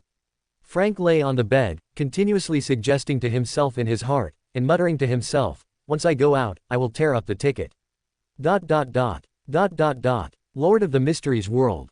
Frank climbed out of bed, thinking, why did I forget to eat in the dream world? Fortunately, consciousness transfer is much more convenient now. I don't need to actually fall asleep. As long as I keep thinking about going to the other world, I can get there in about 5 minutes. Frank let his mind wander while thinking about the other body, and soon completed the consciousness transfer. Dream world. Frank lay on the bed, looking at the huge full moon in the sky, thinking about his thoughts just now in the Lord of the Mysteries world. The thought of tearing up the ticket didn't even appear in my mind. I only remember that in the dream world, I didn't eat, but the reason for not eating was directly blocked. Whether it was tearing up the ticket or the reason for not eating, it was related to taking the train to Pritz Harbor. Other things have not yet been found to be psychologically suggested. Solution: use a normal thing to remind myself in the Lord of the Mysteries world that I have been psychologically suggested. Frank thought about various things in his mind and quickly came up with 3 things. 1. Buy another ticket to Tingen. 2. Make myself write down the 4 words, psychology alchemists, ideal, lights opposite dark, and 4 cities. Psychological suggestion. 3. Find Audrey. A strange thought that didn't belong to him. He would definitely investigate why he was doing this. Thinking of this, Frank quickly closed his eyes, thought of the Frank body, and the consciousness transfer was soon completed. Lord of the Mysteries world. Why did I forget to eat again? Frank, lying on the hotel bed, thought. Something is wrong. Why do I keep forgetting to eat? And why find Audrey? A wave of surprise washed over Frank's heart. This made him very certain that some accident he didn't know about must have happened. Frank began to recall the recent events in his mind one by one, being imprisoned by Father Yutravsky. Father Yutravsky was best at psychological suggestions. I was released by him, so I must have been psychologically suggested. Frank suddenly understood. Then what did he suggest to me? Frank recalled the events from the Harvest Church until now. Frank denied them one by one, but after thinking about it several times, he didn't notice any problems. Frank knew he must have been psychologically suggested, automatically ignoring certain abnormal things. He really wanted to continue entering the dream. But when his consciousness was here, he had to provide a solution to solve the problem as quickly as possible. Frank suddenly thought of a reader's guess when he was reading Lord of the Mysteries. They guessed that Klein's fortune-turning ritual was able to successfully enter the gray fog because, first, Klein's connection to Saphira Castle, and second, the fortune-turning ritual itself had no requests. My red thin tube should be at least a uniqueness, otherwise, it would be impossible to allow my consciousness to travel between two worlds. And there is also space inside the red thin tube. Can I go in? Then what is the honorific name of the red thin tube? No. I am afraid that my entry into the red thin tube is not the same as Klein's, and I don't need any honorific name. When I performed consciousness conversion between the two worlds recently, I was always thinking of the other body, I never thought of going to the red thin tube. Saying it and doing it, Frank immediately lay down, closed his eyes, and thought about going to the red thin tube. It was very easy. Frank's consciousness entered the red thin tube, but the scene inside the red thin tube was something he never expected. 21. Red thin tube. Illusory whispers echoed in his ears, but for only a fleeting moment. Under Frank's powerful consciousness, they no longer caused him any disturbance. Looking around, he saw the all-too-familiar red thin tube. In this world, including himself, there were a total of 9 almost transparent shadows, which was something Frank had not anticipated. Apart from his own and Enrui's distinct figures, the remaining 7 were all in the image of Zhong Wei. And these 9 shadows were, in essence, all Zhong Wei. But in his heart, Zhong Wei had long since died. During his 7,000-year journey through the red thin tube, he should have completely forgotten Zhong Wei's life, and he had no lingering attachment to his past life.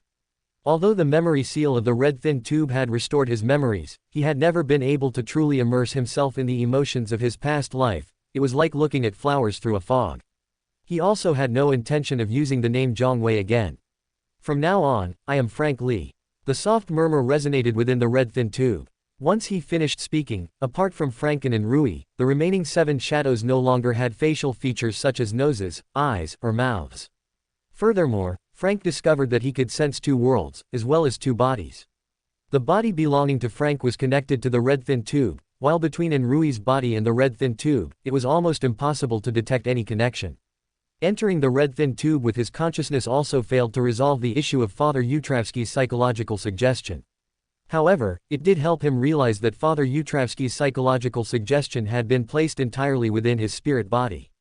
In the red thin tube, he could clearly see the patch of dark spots on the head of Frank's spirit body. At the same time, he finally understood the biggest difference between his transmigration and Klein's. He fundamentally did not have a spirit body. The spirit body inside Frank was Frank's own. He had merely relied on a powerful consciousness to forcibly seize everything that belonged to Frank, including the spirit body, the physical body, and the consciousness. It was a possession, in the truest sense. Conversely, Zhou Mingrui used his own spirit body and only occupied Klein's body. In the dream world, during his initial state of consciousness, Frank had also experimented with occupying the corpses of people who had just died, but the experiments ended in complete failure. He would enter from one side and float out from the other. At the time, he guessed that after a person died, their vitality was gone. But thinking about it now, the corpses back then simply did not have spirit bodies. Consciousness exists within the spirit body and also within the physical body. The consciousness within the spirit body accounts for 99% of the total consciousness, with the remaining 1% residing in the physical body. This was the conclusion Frank reached while observing Frank and Enrui's bodies within the red thin tube. He could only forcibly seize the bodies and spirit bodies of dying people. Taking Frank's body as an example, his body could only hold a limited amount of consciousness. Only when the original Frank was dying and most of his consciousness had dissipated would his own consciousness have the opportunity to possess it. At the same time, Frank saw in the red thin tube that a great deal of the original Frank's consciousness still existed within Frank's spirit body. They were like stars, scattered across Frank's spirit body, yet tightly interconnected. No wonder simply imitating Frank is not enough to digest Frank's mental imprint. Frank murmured to himself. In Frank's view, these scattered remnants of consciousness always possessed their own faint thoughts. They were like an elderly person possessing a vast fortune. Only by fulfilling the elder's wishes would they be willing to pass the inheritance to you. If you simply imitated them, the elder would easily see through it. Of course, you could also deceive the elder, but that would require acting extremely convincingly, and even then, not many could be fooled. These star-like consciousnesses did not all share the same thoughts. Some might have inherited Frank's ideal of equality for all, some the ideal of gender equality, some the ideal of crossbreeding experiments, some the ideal of researching soil, some the ideal of using human ashes for compost after death, and others the ideal of collecting mushrooms. Of course, half of these consciousnesses held thoughts aligned with Frank's ultimate ideal. You have to fulfill their ideals bit by bit, digest their consciousness, and turn these consciousnesses into your own. Of course, if you held a gun to the elder's head, they would certainly hand over the money.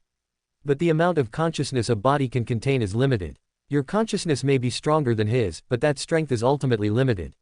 Back then, in order to get rid of Father Yutravsky, Frank had thrown away the mushroom jar, after which the whispers in his ears had significantly increased.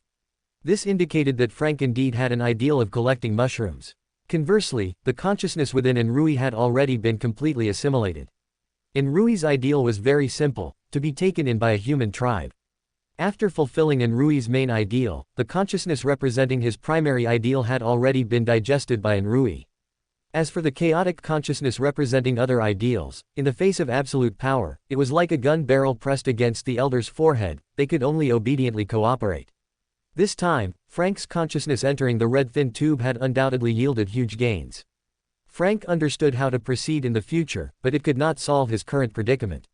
Frank really couldn't think of a solution, so he decided to tie himself up and just try to survive this ordeal first. Chapter 22 Resolution. 10 a.m. Frank walked along the streets of Backland.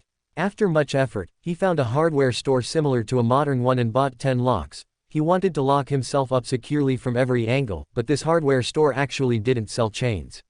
Frank decided that if it really didn't work out, he would use sturdy rope instead. Passing by a pet shop, Frank happened to see small hunting dogs inside from the doorway, so he walked in. He asked tentatively, "Do you sell chains here?" The shop assistant looked up and said, "Yes." "How big is your dog?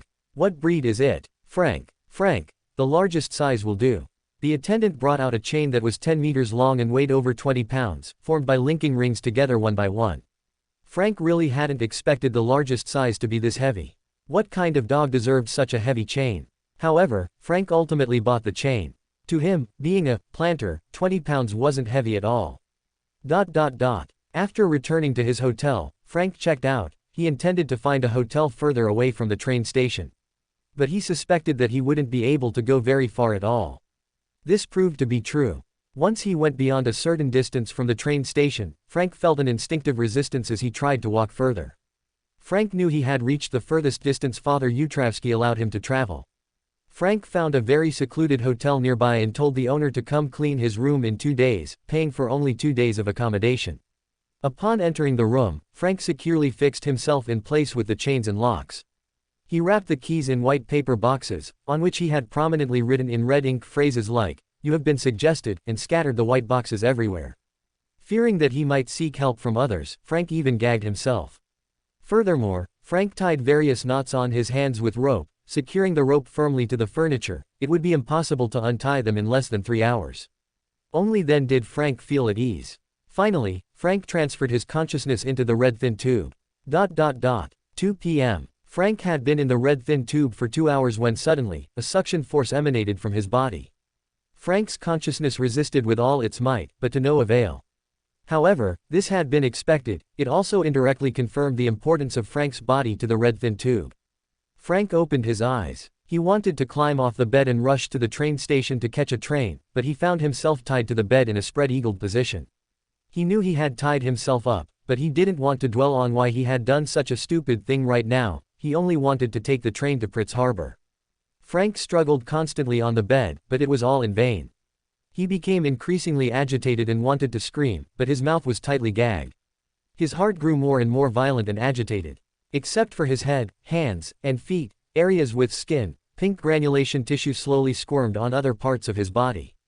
The white sheets and the clothes he was wearing were instantly dyed red, and the illusory voices in his ears became clearer with each passing moment.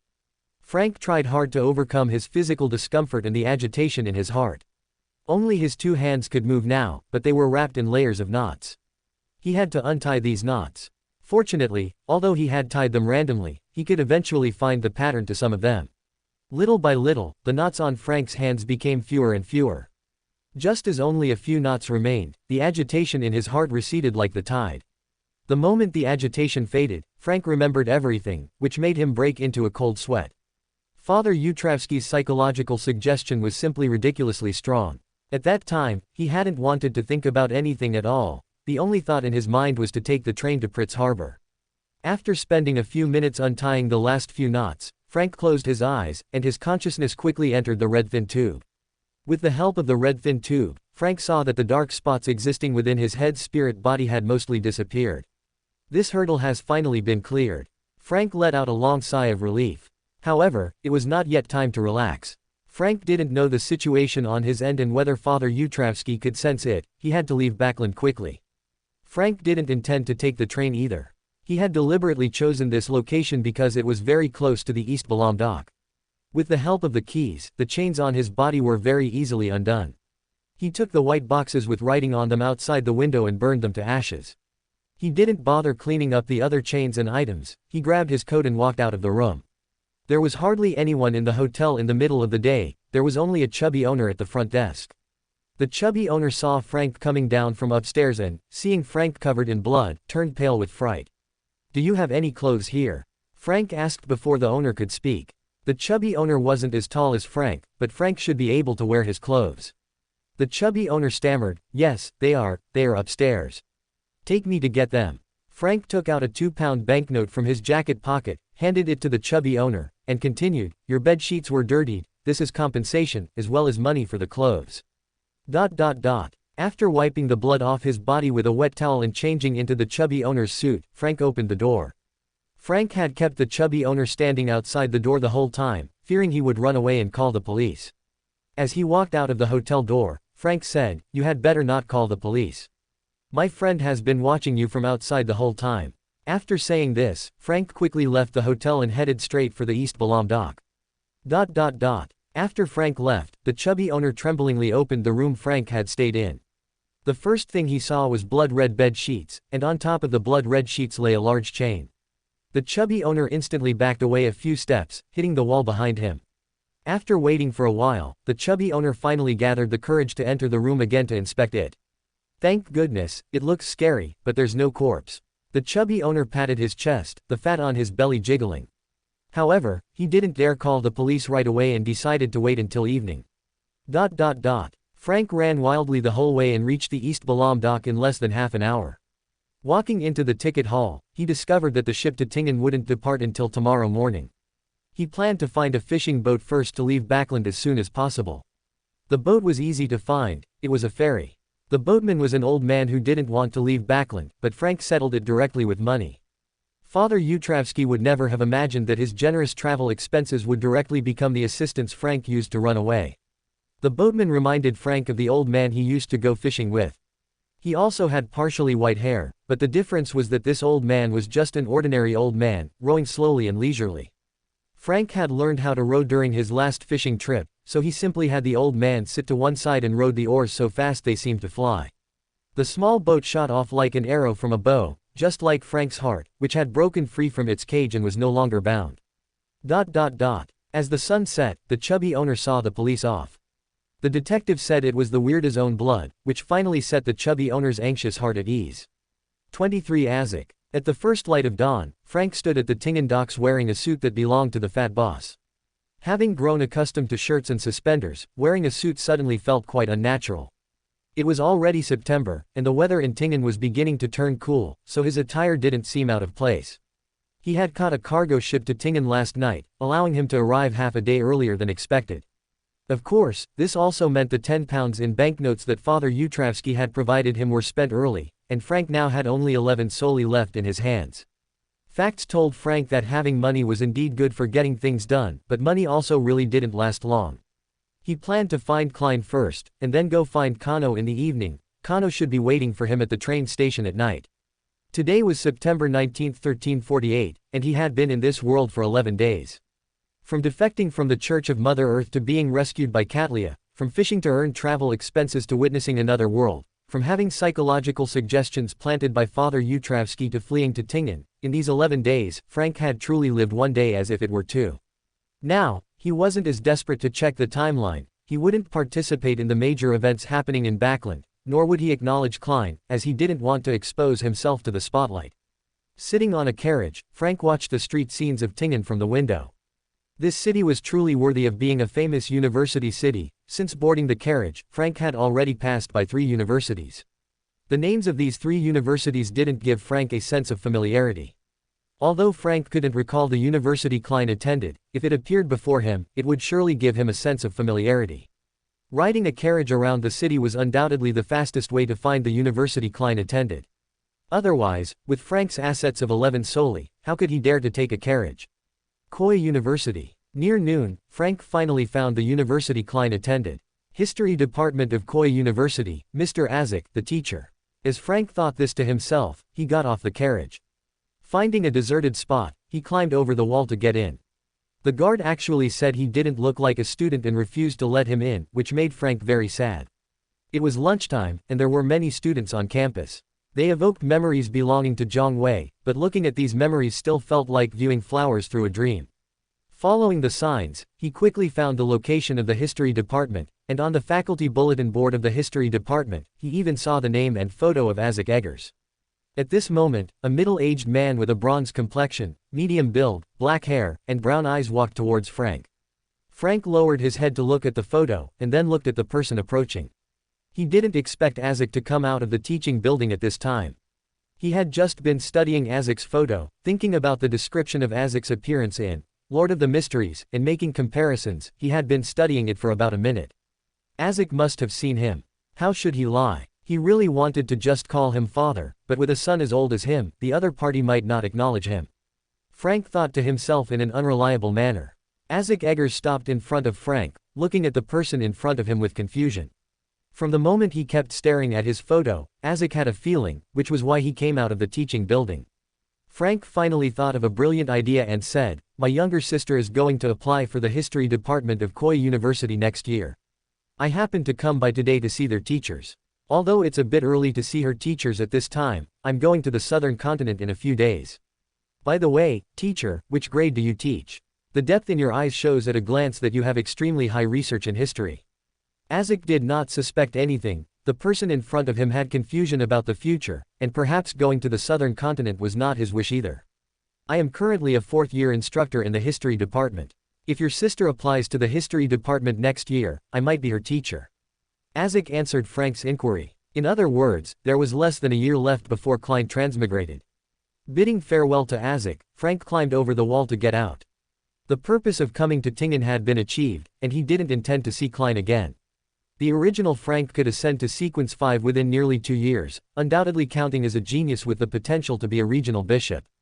Next, he also needed to work hard to enhance his strength. It was also just now, while lying to Azek, that Frank suddenly decided he wanted to go to the southern continent. Although the southern continent is chaotic, for a defector like Frank, it is not a bad place to go. He didn't want to be like Kano in Lord of the Mysteries, seeking shelter under a demigod, and he was equally unwilling to hide here and there. In the evening, Frank came to the train station, looking for Kano. As expected, Kano arrived at the train station half an hour later. Seeing Frank, Kano was very happy and took the initiative to tell Frank about his recent situation. After the two separated and fled, Kano also took a small boat to Tingen. He unloaded cargo at the docks during the day, and at the same time, every time a passenger ship arrived at the port, Kano would go up to take a look to see if Frank was there. Unfortunately, Frank had taken a cargo ship in the morning.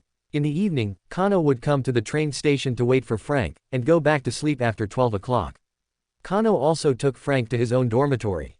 Upon entering the door, Frank saw his black pottery jar, which surprised him greatly.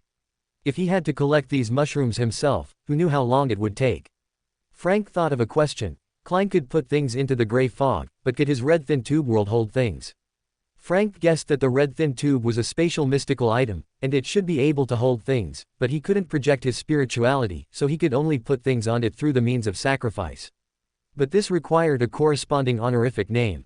Frank quickly thought of an honorific name, the unique consciousness that travels between the two worlds, the creator of the second life, the controller of the red space. This honorific name both contained a guess about the ability of the red thin tube and could point to him. Bidding farewell to Kano, Frank found a hotel near the docks. Tonight, Shangmo wanted to hunt again in the dream world. He needed a separate space and also needed to further test the functions of the red thin tube. 24. Hunting spirit people. Inside the red thin tube, the length of this world is still unknown, while the width and height are only about 2 meters. Frank couldn't even conjure a chair. 8 shadows stood around him, looking extremely unimpressive. In fact, Frank's consciousness could appear in any of their bodies. They were Frank, and Frank was them. The 9 consciousnesses could completely merge into one extremely solid self, and currently, he could split into at most 9 figures. Frank had just tried to sacrifice the mushroom, but it couldn't be sacrificed at all. However, the charm of tranquility that Kano gave to Frank could be. There was spirituality in the charm of tranquility, and Frank's consciousness could establish a connection with it, whereas the mushroom jar and the mushroom could not. At the same time, Frank had just experimented with having his consciousness appear in 2 of the bodies he controlled simultaneously. This way, he would no longer need to switch his consciousness back and forth between the 2 sides. But he had never been able to do it. His consciousness was like a stream of water, seemingly only capable of flowing in one direction. But Frank did not give up. Since he could split into 9 consciousnesses, it meant he simply hadn't found the method yet. Frank began various attempts. First, inside the red thin tube, Frank called upon the consciousness of the 2 bodies, making the 2 figures, Franken and Rui, move simultaneously. At first, it was extremely stumbling, as if he had poor motor coordination. Frank would move, then Rui would move, and the consciousness inside Frank's body wanted to command Rui to move, while the consciousness inside Rui's body wanted to command Frank to move. It was like having uncoordinated limbs, only wanting to move in one direction. But after more than 10 minutes, he gradually mastered the method, and the consciousnesses inside the 2 bodies began to not interfere with each other. After an hour, having gradually become familiar with it, Frank's 2 clusters of consciousness finally entered their respective bodies. But in the future, if they wanted to exchange information, they could only enter the red thin tube. Every exchange of information was an exchange of consciousness. Frank's initial formation of his consciousness into the 2 distinct images of Rui and Frank was merely an act of subconscious differentiation. In fact, Frank's consciousness could be Rui's consciousness, and Rui's consciousness could be Frank's consciousness. Of course, the human body has all sorts of messy memories. For instance, Frank definitely could not master Rui's muscle memory. In the mysterious world, 6 moons of different colors appeared on the same starting line once again. Today was the day for Shang Mo's hunt, and Frank had been sitting in front of his house very early. Since he had sought refuge here, he had been like an invisible person, but the tribe did not need invisible people. Everyone had to contribute to the tribe. He was a Beander of the Archer pathway, so he was assigned to a hunting team as soon as he arrived, though he was free to choose which hunting team to join. After a long period of exploration, he determined that a day in this world should be about 22 hours long. Previously, when it was night in the mysterious world, it was daytime in this world. Now it was early morning in the mysterious world, and the sun in this world had also just risen. It was around 7 in the morning when Shang Mo led a group of people toward the entrance. His face lacked the smile from the last hunt. He had never married and had no children, and having watched his nephew die before his eyes, he would inevitably be sorrowful. Frank consciously followed the team. Seeing Frank following behind the team, a trace of a smile finally appeared on Shang Mo's face.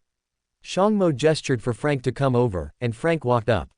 Shang Mo simply used his large, fan-like hand to pat Frank on the shoulder, which counted as a re-acknowledgement of Frank, and just like that, Frank became a member of this team. The young man following beside Shang Mo, named Lang Jie, began to introduce the basic situation of the entire team to Frank. Including Frank, there were 9 people in the team. There were 7 men and 2 women, with 5 from the Archer pathway, among whom 1 was Sequence 8 and the other 4 were Sequence 9. The Sequence 8 was Lang Jie. Of the remaining 4 people, 1 was of the Hypnotist pathway, 1 of the Rain Master pathway, 1 was a Priest, and 1 was of the Planter pathway. Only the Priest pathway was Sequence 8, while the other 3 were all Sequence 9. Shang Mo was a Sequence 7 of the Archer pathway. He also introduced the abilities each of them possessed. From that moment on, Frank was almost certain that this was the world where the mother goddess of depravity resided. The Priest pathway was actually the Apothecary pathway, and the Planter pathway was the Planter pathway. Other hunting teams in the tribe had ordinary people, but Shang Mo's hunting team only accepted Beyonders. Frank noticed that Shang Mo and his group were heading in a specific direction with a purpose, and even if there were sporadic beasts on the road, Shang Mo paid them no mind. For a whole day, Shang Mo and his group just kept their heads down and traveled. After crossing a river, the others stopped one after another. Several of the Archer pathway members scattered to scout, and Frank followed Lang Jie. Lang Jie walked in front with extremely strange steps, which, the more Frank looked at, the more they resembled a dance used for rituals. While walking, Lang Jie explained the key points of scouting to Frank. We archers have powerful arm strength. If the trees are dense, you can swing through them, which is much faster than walking. If you urgently need to scout quickly, you can also use this method, which allows you to judge as soon as possible if there is an ambush nearby. Frank was stunned for a moment, thinking to himself, isn't this a human motion detector? As a sequence 9 feet archer, out scouting, by the time you discover the enemy, they have inevitably discovered you. Every time someone dies during a hunt, it's usually while scouting. Compared to social Beander creatures, what we fear most are the spirit people. Only in Archer, at sequence 8 has greatly enhanced full body flexibility, allowing them to hide themselves while scouting quickly. Unfortunately, to advance to sequence 8, consuming the Beander ingredients only has a 1/3 success rate. After finishing the scout, Frank went back, ate some roasted meat and wild fruit, and, mimicking the others, lay on a tree and fell into a deep sleep. On the perimeter of the trees where they were sleeping, 2 people would take turns keeping watch. The next day, they all got up early in the morning, traveled for another hour, and the group began to slow down. Shangmo climbed up a large tree and looked ahead. Frank, following Shangmo's example, chose a large tree and looked ahead.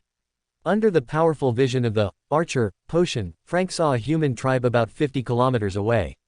Frank knew very well that this was the tribe where Enrui had previously been. Frank had not expected such a coincidence. Or did Shangmo intentionally bring him to this tribe? He had mentioned the general direction of Enrui's tribe to Shangmo. After climbing down the tree, Shangmo said, about 20 li to the east, there is a hunting squad with 7 people. After saying this, he looked at Frank, and the others also turned to look at Frank. Seeing everyone looking at him, Frank nodded and said, the spirit people are not superior to us, I want to take revenge. Seeing Frank's stance, the others, including Shangmo, all showed expressions of shared hatred. Shangmo continued, I know we humans are weak, but they will never be able to kill us all unless they stop having children. Even the mother goddess has not decreed that we are inferior. Enrui, do you know the killing pattern of the spirit people? They won't give us a chance to develop. As long as our tribe exceeds 500 people or a sequence 6 appears, the spirit people will come and wipe out our tribe. Around 10 spirit people tribes, only 1 human tribe can exist. The human tribes around us are already saturated, and we only have the path of being slaughtered. I have investigated several tribes that were wiped out. They were all slaughtered by several high-ranking powerhouses sent by large tribes. More than 10 nearby tribes carried out subsequent encirclement and suppression. We cannot escape the slaughter by the high-sequence powerhouses of the large tribes, but we must survive the encirclement and suppression of the small tribes. Enrui, do not hold back against them. Among them, there may be your birth mother, or perhaps they were quite good to you before, but from the moment you were born, they have been your enemies. Chapter 25, Ambush. The tree shadows danced. A team of 9 moved rapidly toward the spirit people hunting party. Shangmo kept climbing trees to scout for their tracks. This was the opposing side's hunting ground. Frank and his team had to finish the battle quickly, and they could not let a single spirit person escape. Frank and his group were already lying in ambush on the path the spirit people were bound to take. Of course, Beyonders all possessed extraordinary perception, so an ambush could only catch the opponents off guard. Frank and the others hid in the lower parts of the trees. If the opponents could launch a rapid counterattack, Frank and the others could jump from the trees to evade. The distance between the two sides closed. The opposing group appeared within Frank's line of sight. The leader, like Lang Jie, held a bow and walked with a very strange gait. Frank knew this was a sequence 8 of the Archer pathway, known in this world as a ritualist. The opponents clearly began to sense that something was wrong. At this moment, Shangmo took the lead and drew his bow, and Frank and the others followed suit. Frank aimed at one who held a bow. He was likely also a sequence 9 inches archer, though it was also possible he was just an ordinary person. Frank aimed for the opponent's head, but the opponent dodged to the side. However, there was another arrow in the direction he dodged toward. At this point, he had no chance to dodge again.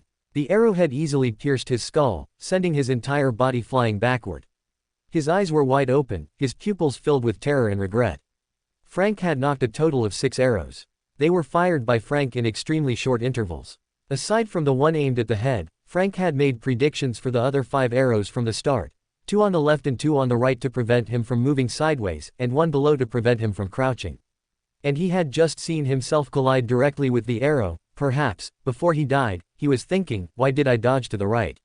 A sequence 8 inches archer could easily dodge this arrow by relying on their physical agility and coordination, but an ordinary person or a sequence 9 inches archer would find it extremely difficult to avoid. After killing, Frank felt no discomfort, only excitement at the moment the arrow hit. Perhaps he simply did not consider the spirit people to be human.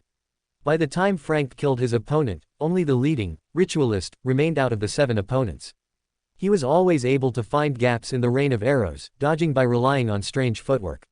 Of course, neither Shangmo nor Lang Jie had targeted him. The opposing leader, the ritualist, had already hidden behind a large tree. Shangmo climbed down the tree alone and approached the tree where the opponent was hiding. Whenever the opponent poked his head out or tried to flee backward, Frank and the others would unleash a rain of arrows, forcing him back behind the large tree. After waiting for a while, a scream was heard.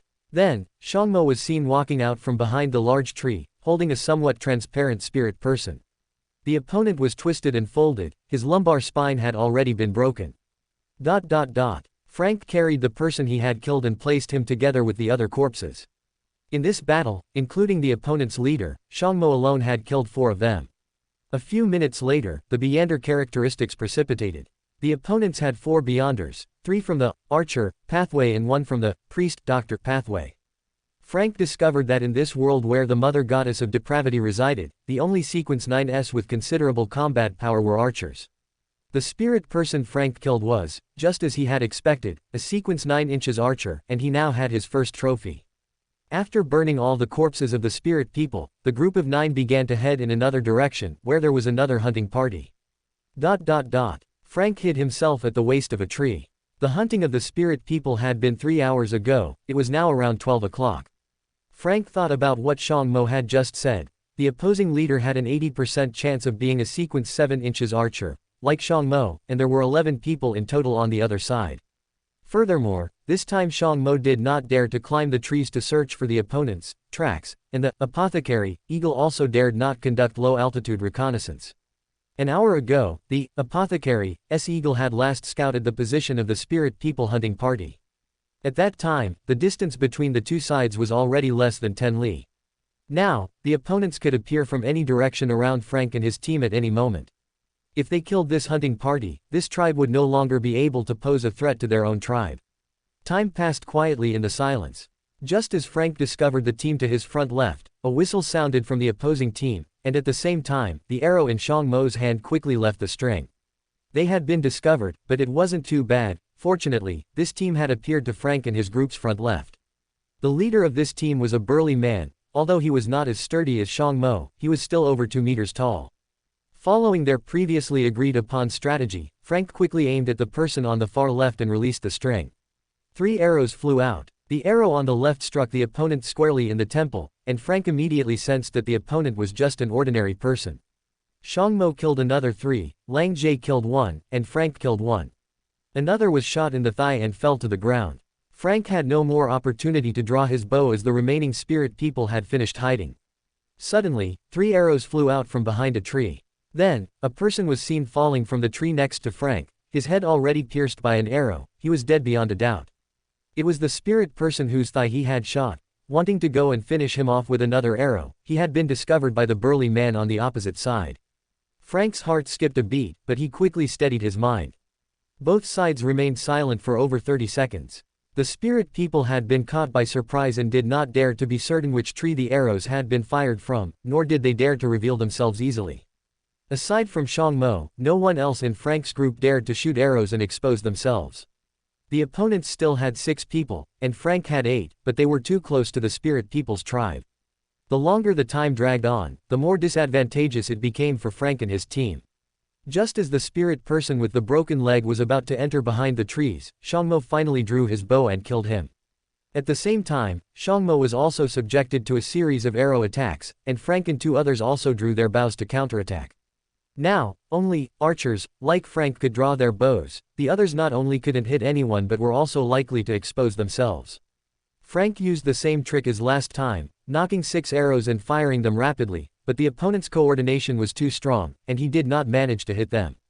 At the same time, it was confirmed that the opponent was a Sequence 8 inches ritualist. After firing a round, Frank climbed to the back of the tree. As expected, just as Frank climbed to the back of the tree, the position where he had just been was subjected to a round of shooting. As for who fired it, Frank did not see clearly. Frank looked down at the ground, where there was the corpse of a human female, also struck in the head by an arrow. In that last round of engagement, the burly man did not draw his bow to shoot at Shang Mo. Instead, he attacked the three of them, Frank and the others. Shang Mo also did not attack the burly man, he likewise attacked the lower sequence members of the opposing side and killed one. Lang Jie had also just killed one person, and now only 4 people remained on the opposing side. The opponents had one sequence 7, one sequence 8, and 2 others whose pathways were unknown. Their arrows were not accurate, but Frank did not believe the 2 were ordinary people. Both sides wanted to eliminate the lower sequence members of the other side to create a situation where they had the numerical advantage, and the exposed Frank was undoubtedly the next target. Chapter 26, Injured. Frank caught a glimpse of black out of the corner of his eye and then felt a foul wind. He quickly tilted his head back, but his left shoulder was still bitten. Frank let out a muffled groan. It was a black panther that had climbed the tree beside him and launched a sneak attack on Frank. Frank felt a surge of ruthlessness in his heart. He knew he had to quickly deal with this black panther controlled by the enemy, Beast Tamer, the moment it bit him. He released the tree trunk with his right hand and quickly wrapped it around the black panther's neck, then released the trunk with his left hand as well, letting himself and the black panther fall from the tree over 10 meters up.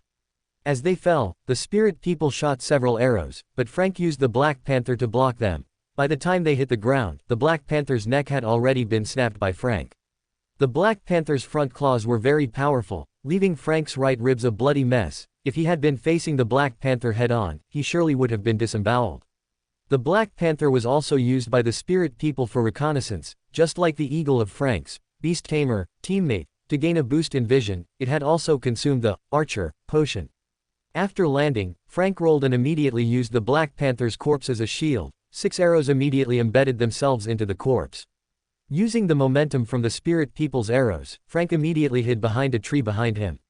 While Frank was dodging the arrows, Shangmo and Lang Jie kept shooting arrows to suppress the enemy, which was the key to Frank's escape. The spirit people, Beast Tamer, had been sharing the Black Panther's vision. The moment the Black Panther died, his vision was momentarily dazed during the transition. Shangmo, with his 2.2-meter frame, moved like an agile ape, swinging more than 10 meters on a tree branch, instantly darting behind him and snapping his neck before he could react. There were only 3 people left on the other side. Besides the 2 spirit people of the Archer pathway, the other spirit people and the Beast Tamer had been huddling together for warmth. Seeing Shangmo appear before him, he immediately collapsed in terror, conjured 2 fist-sized balls of water, and quickly poured them onto Shangmo's head, giving him a hair wash. Shangmo used his sandpot-sized fist to punch the opponent's head directly. Transparent skin tissue, pale red blood, and white brain matter splattered, spraying onto the grass. The sturdy spirit people man and the spirit people priest had no heart for battle anymore and fled in separate directions. Shangmo, the Beast Tamer, and the remaining 3 people all went to chase the sturdy spirit people man. Lang Jie went to chase the spirit people priest, while Frank wrapped his wounds with the linen cloth he was wearing and quickly gave chase as well. Lang Jie kept harassing the spirit people priest from behind with arrows. The opponent had to dodge arrows while running. But later, seeing that only 2 people were chasing him, he stopped fleeing and turned back to run towards Lang Jie. Lang Jie also tucked his bow into his waist. The 2 used strange footwork, circling each other, occasionally throwing punches or kicks. Every time they collided, a rhythmic thumping sound echoed, very similar to a monk striking a wooden fish. Frank used his superb archery skills to keep harassing the spirit people priest. Frank's feeling for the bow was getting better and better, with every arrow striking near vital points. To avoid being injured by the arrows shot by Frank, he sometimes had no choice but to endure Lang Jie's attacks head-on. After about 5 minutes, there was a crack, and one of the spirit people priest's legs bent at an irregular angle. He could no longer perform the strange footwork and was struck in the head by an arrow from Frank. Frank stepped forward to inspect. There was no trace of being beaten on the opponent's body. The entire arrowhead was embedded in the opponent's skull, but it failed to penetrate the skull like it did with others. The blood flowing from the opponent's head was also copper red and very viscous. Looking at Lang Jie, there were no traces of injury on his body either, but his 2 arms were hanging limp, clearly injured quite severely. Seeing Frank looking at his hands, Lang Jie said, "It's nothing, just a few days of rest will do," and strained to extend his hand to give Frank a thumbs-up gesture. Lang Jie had seen countless sequence 9 inches archers, and Enrui was undoubtedly among the best, especially in terms of prediction, no one could compare. To return as soon as possible, Frank didn't wait for the opponent's characteristic to precipitate, he directly grabbed the opponent's body and quickly went back to find Shangmo and the others. Upon returning, Shangmo had already arrived, and the body of the sturdy spirit people man was lying at his feet. Shangmo was also quite badly injured, his hands were also hanging limp, in a strange position. But seeing that Lang Jie didn't show a sad expression, it should be nothing serious. They collected the characteristics precipitated from the corpses, whether it was the enemy's corpse or their own, they burned them all with fire. Shangmo and his group had no intention of burying them to rest in peace, they likely wouldn't have any descendants to pay respects either. In this hunt, Frank killed an ordinary person, an archer, and an archer, pathway Black Panther, and assisted Lang Jie in killing the priest. He let the apothecary treat his shoulder bitten by the Black Panther and his bloody ribs with medicinal herbs. The apothecary's medicine also had a pain-relieving effect, making Frank's journey back much easier. Although 2 people died in this hunt, there was no gloomy atmosphere among the group. He wondered, what had Shangmo encountered during the last hunt? Frank thought silently in his heart. Chapter 27, Spoils. Mystery World. Frank returned the small silver knife to the landlady. Yesterday, Frank had used it to carve a spiritual barrier, and for this, Frank had even pawned 2 pounds of paper currency to the landlady. The 2 pounds of paper currency also belonged to Kano. He had started fishing again, and because there was no need to worry about being hunted by the Church of Mother Earth, Kano had no more concerns about fishing. Unfortunately, the Koi River that flowed through Tingen did not have many fish. Come to think of it, in a place with the Church of Storms, even if the Brethren of the Storm worked part-time jobs after getting off work, over time, it was impossible for there to be many fish here. But the money Kano earned from fishing was ultimately more than what he earned unloading cargo at the docks. Frank did not go with him, he wanted to find a Beander gathering in Tingen. He remembered that Klein had gone to the Dragon Tavern with old Neil, and there were trades of Beander items inside the Dragon Tavern. He asked the landlady for the address of the Dragon Tavern, it was not very far from the inn. After entering the Dragon Tavern, various shouts instantly rang in his ears. Frank looked around. On the boxing ring, 2 shirtless strong men were punching each other, with every hit landing on flesh. Frank looked around, searching for the monster, but did not see the corresponding person. This time, Frank did not disguise himself. He sat directly next to the bar counter and said in a low voice to the bartender, "I want to buy some spiritual materials." Seeing that the wooden bar counter was pitted and scarred, he pressed his thumb onto the tabletop, leaving a fingerprint. The bartender looked at the tabletop, realized the person in front of him was a Beander, and said to Frank, "The boss takes 1/20th of all proceeds." "No problem, right, Frank?" "No." The bartender led Frank toward a billiard room, where there was a hidden door. Before Frank entered the hidden door, the bartender said to Frank, "If you don't find what you need, you can also look for the boss, Swain.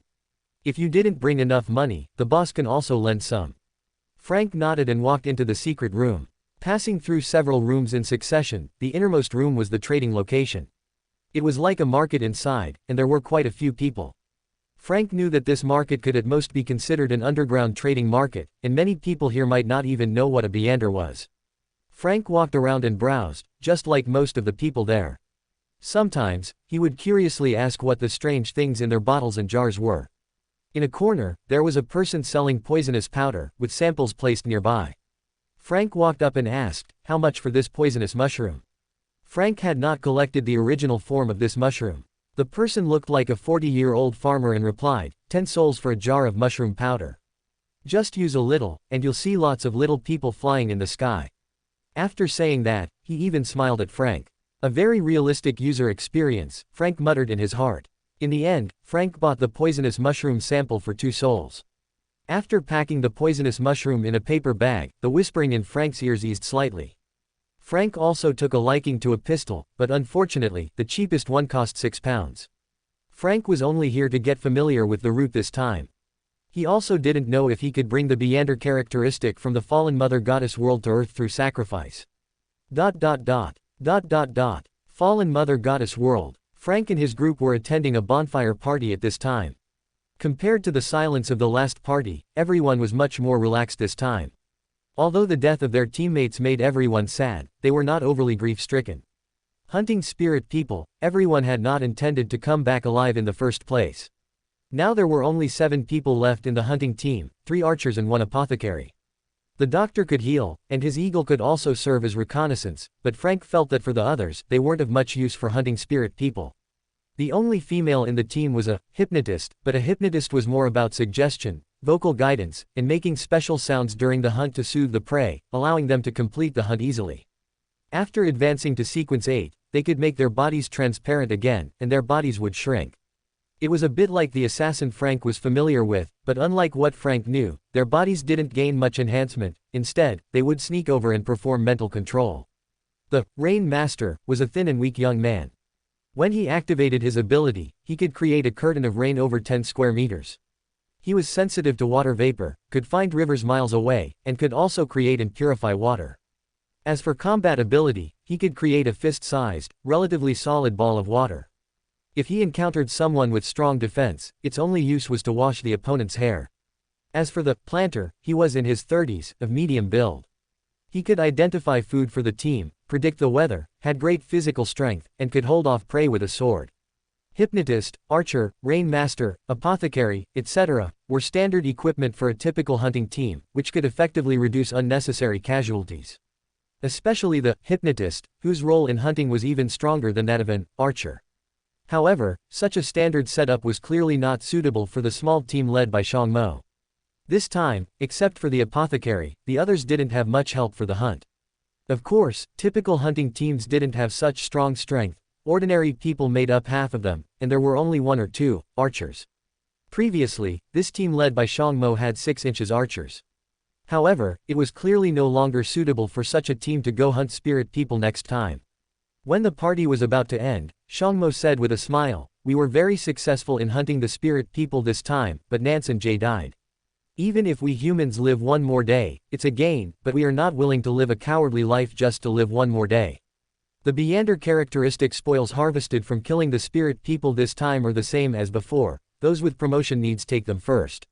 Afterward, the person who killed it has half ownership, but I have a need for the archer, 1. There are several people who want to join our hunting team, but I have been waiting for the archer potion in Beander characteristic.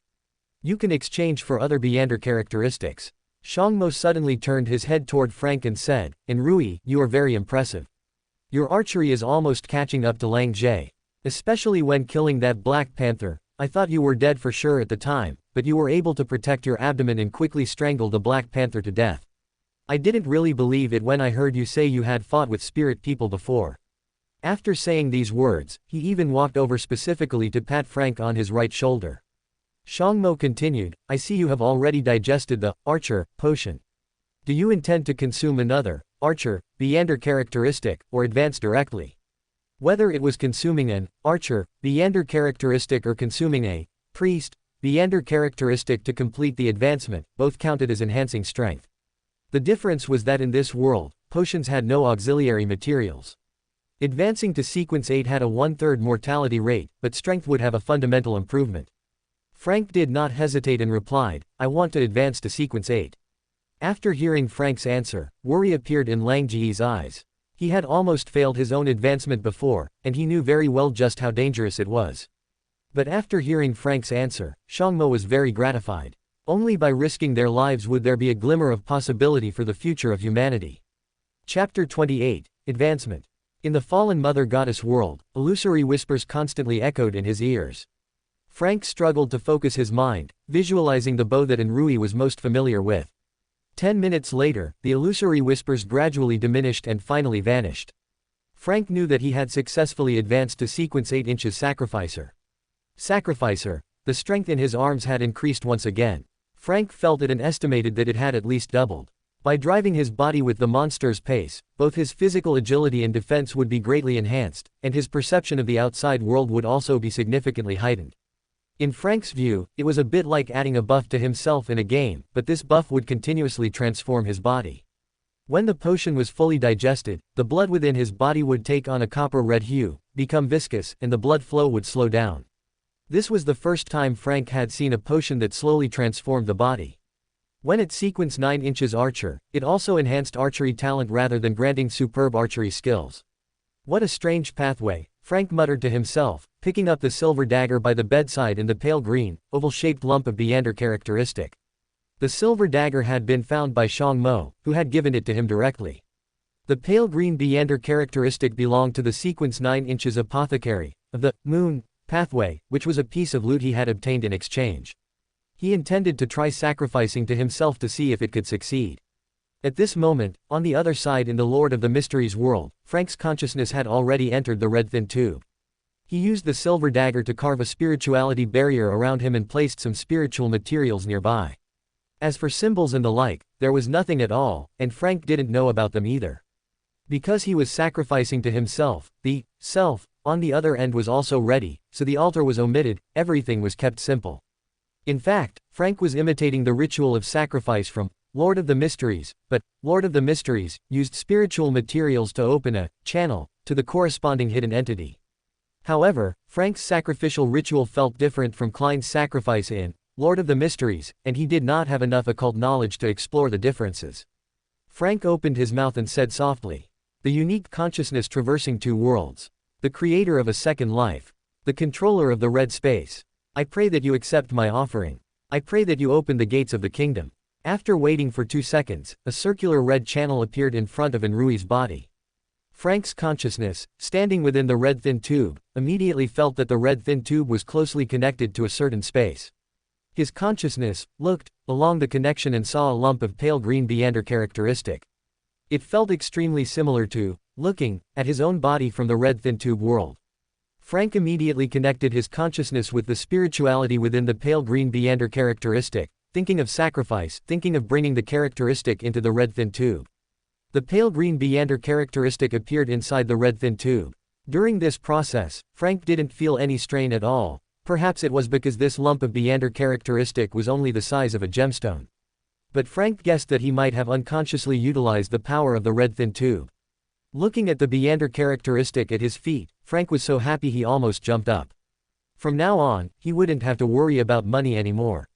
Bestowal followed the same procedure as before, there was no fundamental difference from the sacrifice. Opening the channel, Frank, standing in the red thin tube, thought of bestowing, thought of sending the characteristic out, and the characteristic appeared within the spirituality barrier Frank had carved. In the Lord of the Mysteries world, Frank held this lump of pale green characteristic in his hand. It felt a bit soft, like a larger gummy candy. As long as he sold it, Frank planned to take a boat to the southern continent. Kano could also go to Oravi Island to pursue the differences between himself and other human transmuted beings. The red evening glow dyed half the sky. Readers of Lord of the Mysteries analyzed that the sun, the star, was already gone. If that were true, the evening glow in the sky was a bit too realistic, Frank thought aimlessly. In a good mood, Frank hailed a carriage and headed straight for the Dragon Tavern. He needed to get to the southern continent quickly to begin his hybridization experiments. The Dragon Tavern still had the same bartender as last time, and he led Frank once again to that large secret room. Frank wandered around just like last time, but this time he didn't look at those strange items, but rather at which vendor was selling main ingredients or supplementary ingredients for potions. He didn't have the apothecary potion formula, and the items being sold were only for those who had already stepped into the extraordinary. At this moment, an old man walked in from the entrance. He wore a classic black soft hat, his hair was gray, his wrinkles were deep, and his dark red eyes were slightly cloudy. Old Neil, is it him? Frank thought, not entirely certain. But he decided to go up and try his luck. The apothecary potion formula was widely circulated and very popular, and this mystery prior would have enough knowledge to verify this characteristic. Old Neil surely had channels to sell potions, and he was very short on money. If Frank sold it at a low price, he should buy it. Thinking of this, Frank walked up quickly. 29 Leonard. The spacious hall was slightly dim.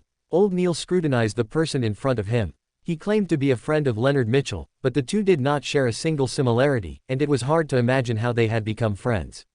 Of course, old Neil wasn't very concerned about how they became friends right now, he only wanted to buy the Beander characteristic in the person's hands. It looks a bit like an apothecary Beander characteristic, old Neil thought to himself. He was clear about how Beander characteristics were formed and had seen them with his own eyes. The price offered was very low, only £250. A sequence 9 characteristic usually cost at least £300. As long as he found someone to divine and confirm it, there would be a premium if it were indeed an apothecary characteristic. However, the problem facing old Neil now wasn't whether to buy it or not, but that he couldn't come up with £250, he didn't have the money. He had originally intended to borrow money from Swain, the former captain of the mandated punishers and current owner of the tavern. Old Neil knew that he offered lending services. However, Swain was well aware of his financial situation. Borrowing so much money suddenly without a reason would result in a refusal. He had also considered borrowing from Dunn and Leonard, but they couldn't come up with that much money all at once either, and he feared that the person would sell the Beander characteristic while he was trying to raise the funds. In the end, old Neil made up his mind to tell Swain about the apothecary characteristic. By letting Swain buy it and earning a commission in the middle, he would earn a little less, but it would be safer. Killing someone just to obtain their Beander characteristic was far too common in this world. Although the person claimed to be a friend of Leonard, it couldn't be verified right now. Frank saw old Neil standing there thinking for about half a minute before suddenly looking up. Frank knew that old Neil had made his decision. If you don't mind, you can conduct the transaction with the boss, Swain. He is quite reputable. If you don't trust him, I can act as your intermediary. When old Neil said this, he specifically emphasized that he was quite reputable. In fact, no one had ever heard of Swain being dishonest. As a former captain of the mandated punishers, even though he had resigned, he still represented the Church of Storms. Frank, all right. Frank naturally had no issues with the transaction object recommended by old Neil, especially since it was the boss of this place. With old Neil as a witness, Frank and Swain exchanged money and goods. As for how much of a referral fee Swain gave old Neil, Frank was not aware. Looking at the £250 in his hands, Frank, who had possessed so much money for the first time in 2 lifetimes, was extremely excited. At the same time, Frank planned to go buy a ticket to Enmad Harbor today. The nearest port to Tingen was Pritz Harbor, but Father Utravsky's psychological suggestion last time had been ridiculously strong. He feared that he would still be affected by the psychological suggestion if he went to Pritz Harbor, so he had no choice but to take a detour to Enmad Harbor. When Frank walked out of the Dragon Tavern, he finally saw the monster admissal. This half-A sequence 9, upon seeing Frank, did not scream and shout like he did when he saw Klein. What did this mean? Frank kept thinking about this on the carriage ride to the docks. Knock, knock, knock. The door to the hotel room was knocked, and Frank woke up from his sleep. He crawled out of bed extremely reluctantly, while also guessing who could be knocking on his door in the middle of the night. I don't know anyone in Tingen, except for the landlady and Kano. Kano lives in the room next door. Although he often asks me some questions, he never knocks on my door at night to disturb my rest. Could it be the landlady? But what could she possibly see in me? I'm staying in the worst hotel, eating the cheapest food, and I know what I look like. As for temperament, do I even have that? Could it be that she can see the money in my pocket? But since Kano was staying in the next room, Frank wasn't too worried. Creak. The door of the old hotel echoed far in the middle of the night. Frank looked outside the door. He never expected to encounter these 2 people just as he was about to leave Tingen. Of these 2, one had a high hairline, a prominent bridge of the nose, and a pair of deep, gray eyes. The other had black hair and green eyes, with an outstanding appearance. His hair was slightly long and unkempt, but the messy hair actually highlighted an unusual sense of beauty in him. Such a combination instantly made Frank think of Dunn and Leonard. My attempt to buy the Beander characteristic from old Neil had ultimately brought Dunn's attention to me. Thinking of this, Frank immediately realized that he was likely in a dream created by Dunn. Please come in, he said, leaning aside to let the 2 enter. Dunn and Leonard walked into Frank's room. Dunn looked around, focusing on Frank's luggage. There's nothing here, and there aren't many clothes. The clothes don't fit very well, they probably aren't his. Dunn, standing downstairs from Frank, introduced to Leonard. He is facing the risk of losing control at any moment, and his spirit body is extremely unstable. We must keep an eye on him, Dunn continued to say to Leonard.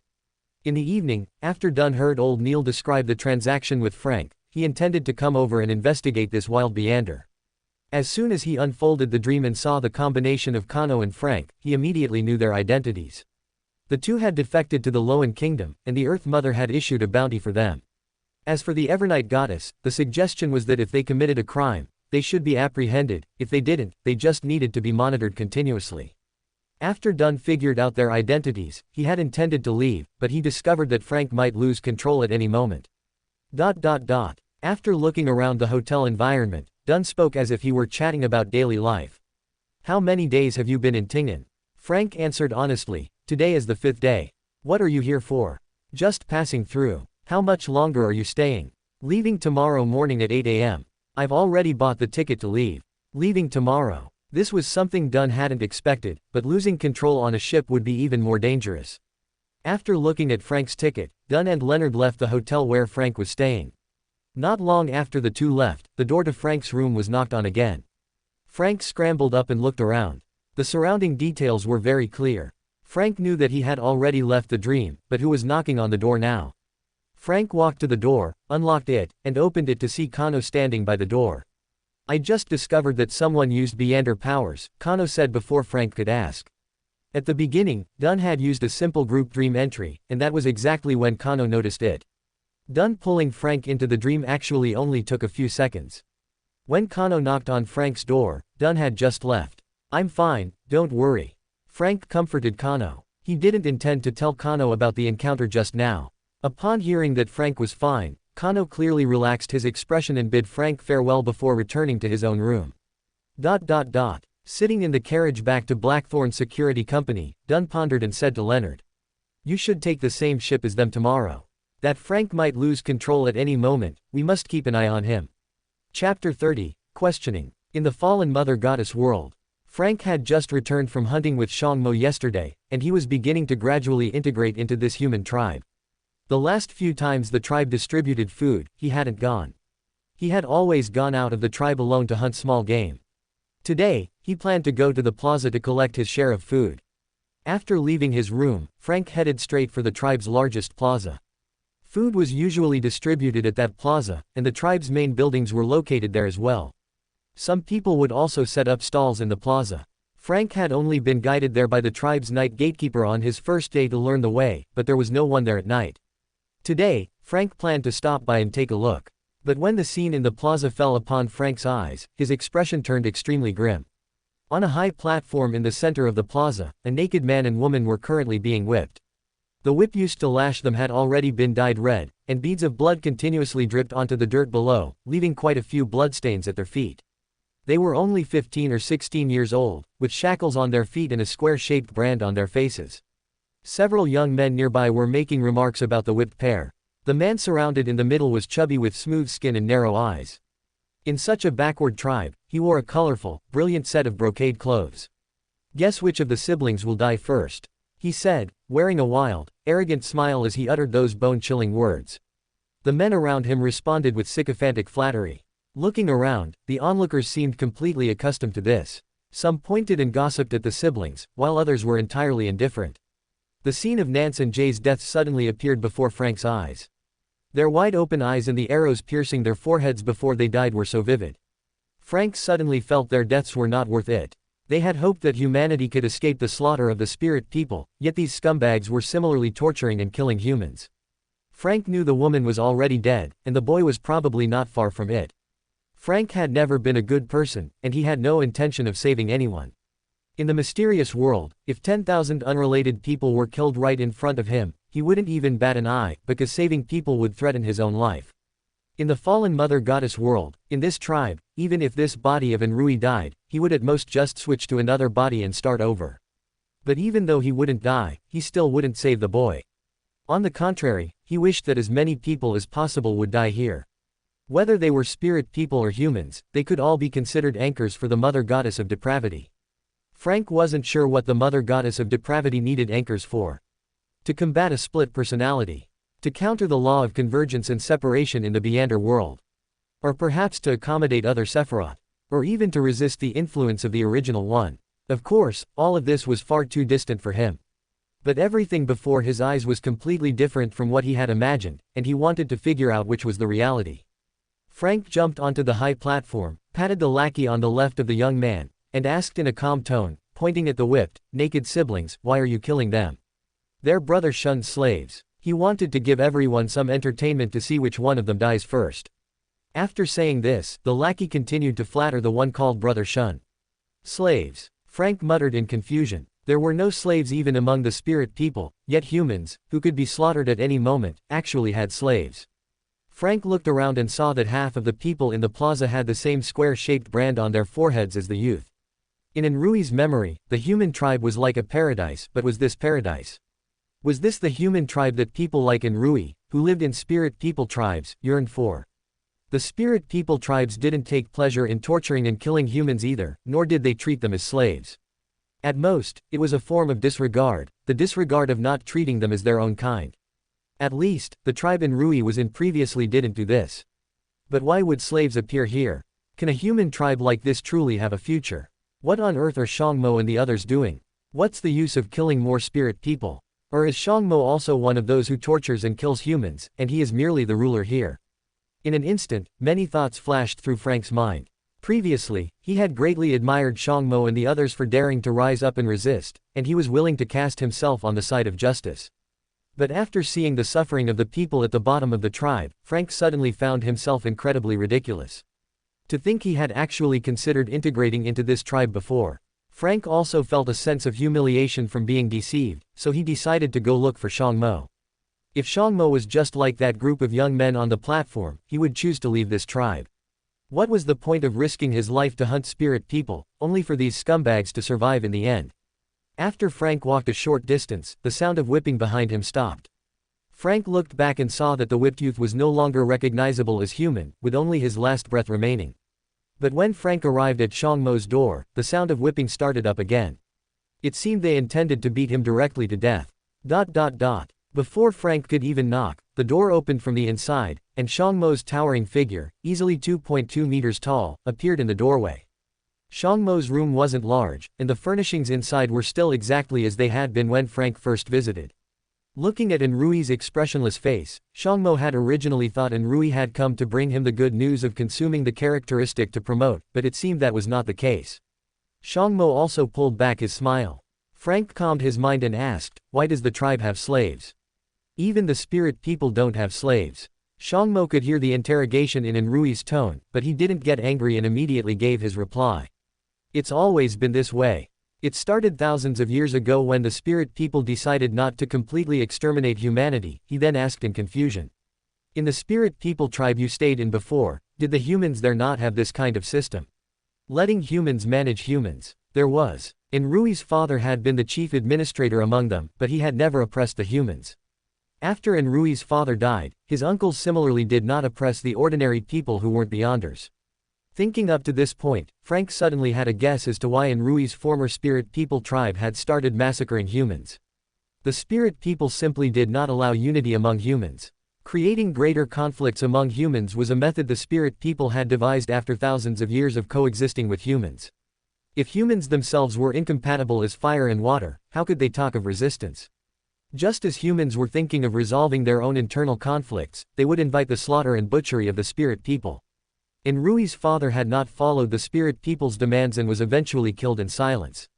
His father's friends similarly refused to oppress their own kind, so the spirit people launched a massacre against the humans. Looking at Enrui's constantly shifting expression, Shangmo continued, "In fact, the matter of slaves can be considered a tacit understanding between the spirit people and humans. Once a tribe reaches 500 people, they will face slaughter by the large spirit people tribes. To control the human population, almost all major human tribes have a rule: if no Beyonder appears in 3 generations, their children will become slaves. Becoming a slave is practically a death sentence. But many people would rather let their children become slaves than take the 50-50 risk of death to become a Beyonder. Of course, most people actually have no way of obtaining Beyonder materials. For us, Beyonder materials are easy to get, but for ordinary people, they are still incredibly difficult to obtain. But who cares? Most people would rather see a few more people die so as not to attract the slaughter of the spirit people. The one whipping people outside is called Yan Shun. His father, Yan Quan, is currently a sequence 7 of the hypnotist pathway. Back then, he tortured and killed even more slaves than Yan Shun. But Yan Shun is also ruthless to himself and dared to drink the potion, unlike his useless son." Shangmo told Enrui a lot all at once. Hearing the whipping sounds outside and thinking of Enrui's questioning of him, as the tribe was on the verge of reaching 500 people, it had begun to grow foul and chaotic, with several people dying every day. In order to buy enough time, how could he not have turned a blind eye to these people? Wasn't Enrui's questioning also his own questioning of himself? Why did he turn a blind eye when the tribe had turned into such a wretched state? Ignoring Enrui, Xiangmo walked straight out the door. Leaping onto the high platform in a few steps, Xiangmo thought to himself, it's time to teach this bunch a lesson. For more thrilling fanfiction stories like this, check out my channel Fanfic Audiobook. Dive into epic adventures, mysterious realms, and legendary journeys brought to life through immersive storytelling. Don't forget to like, share, and subscribe for more amazing audiobooks.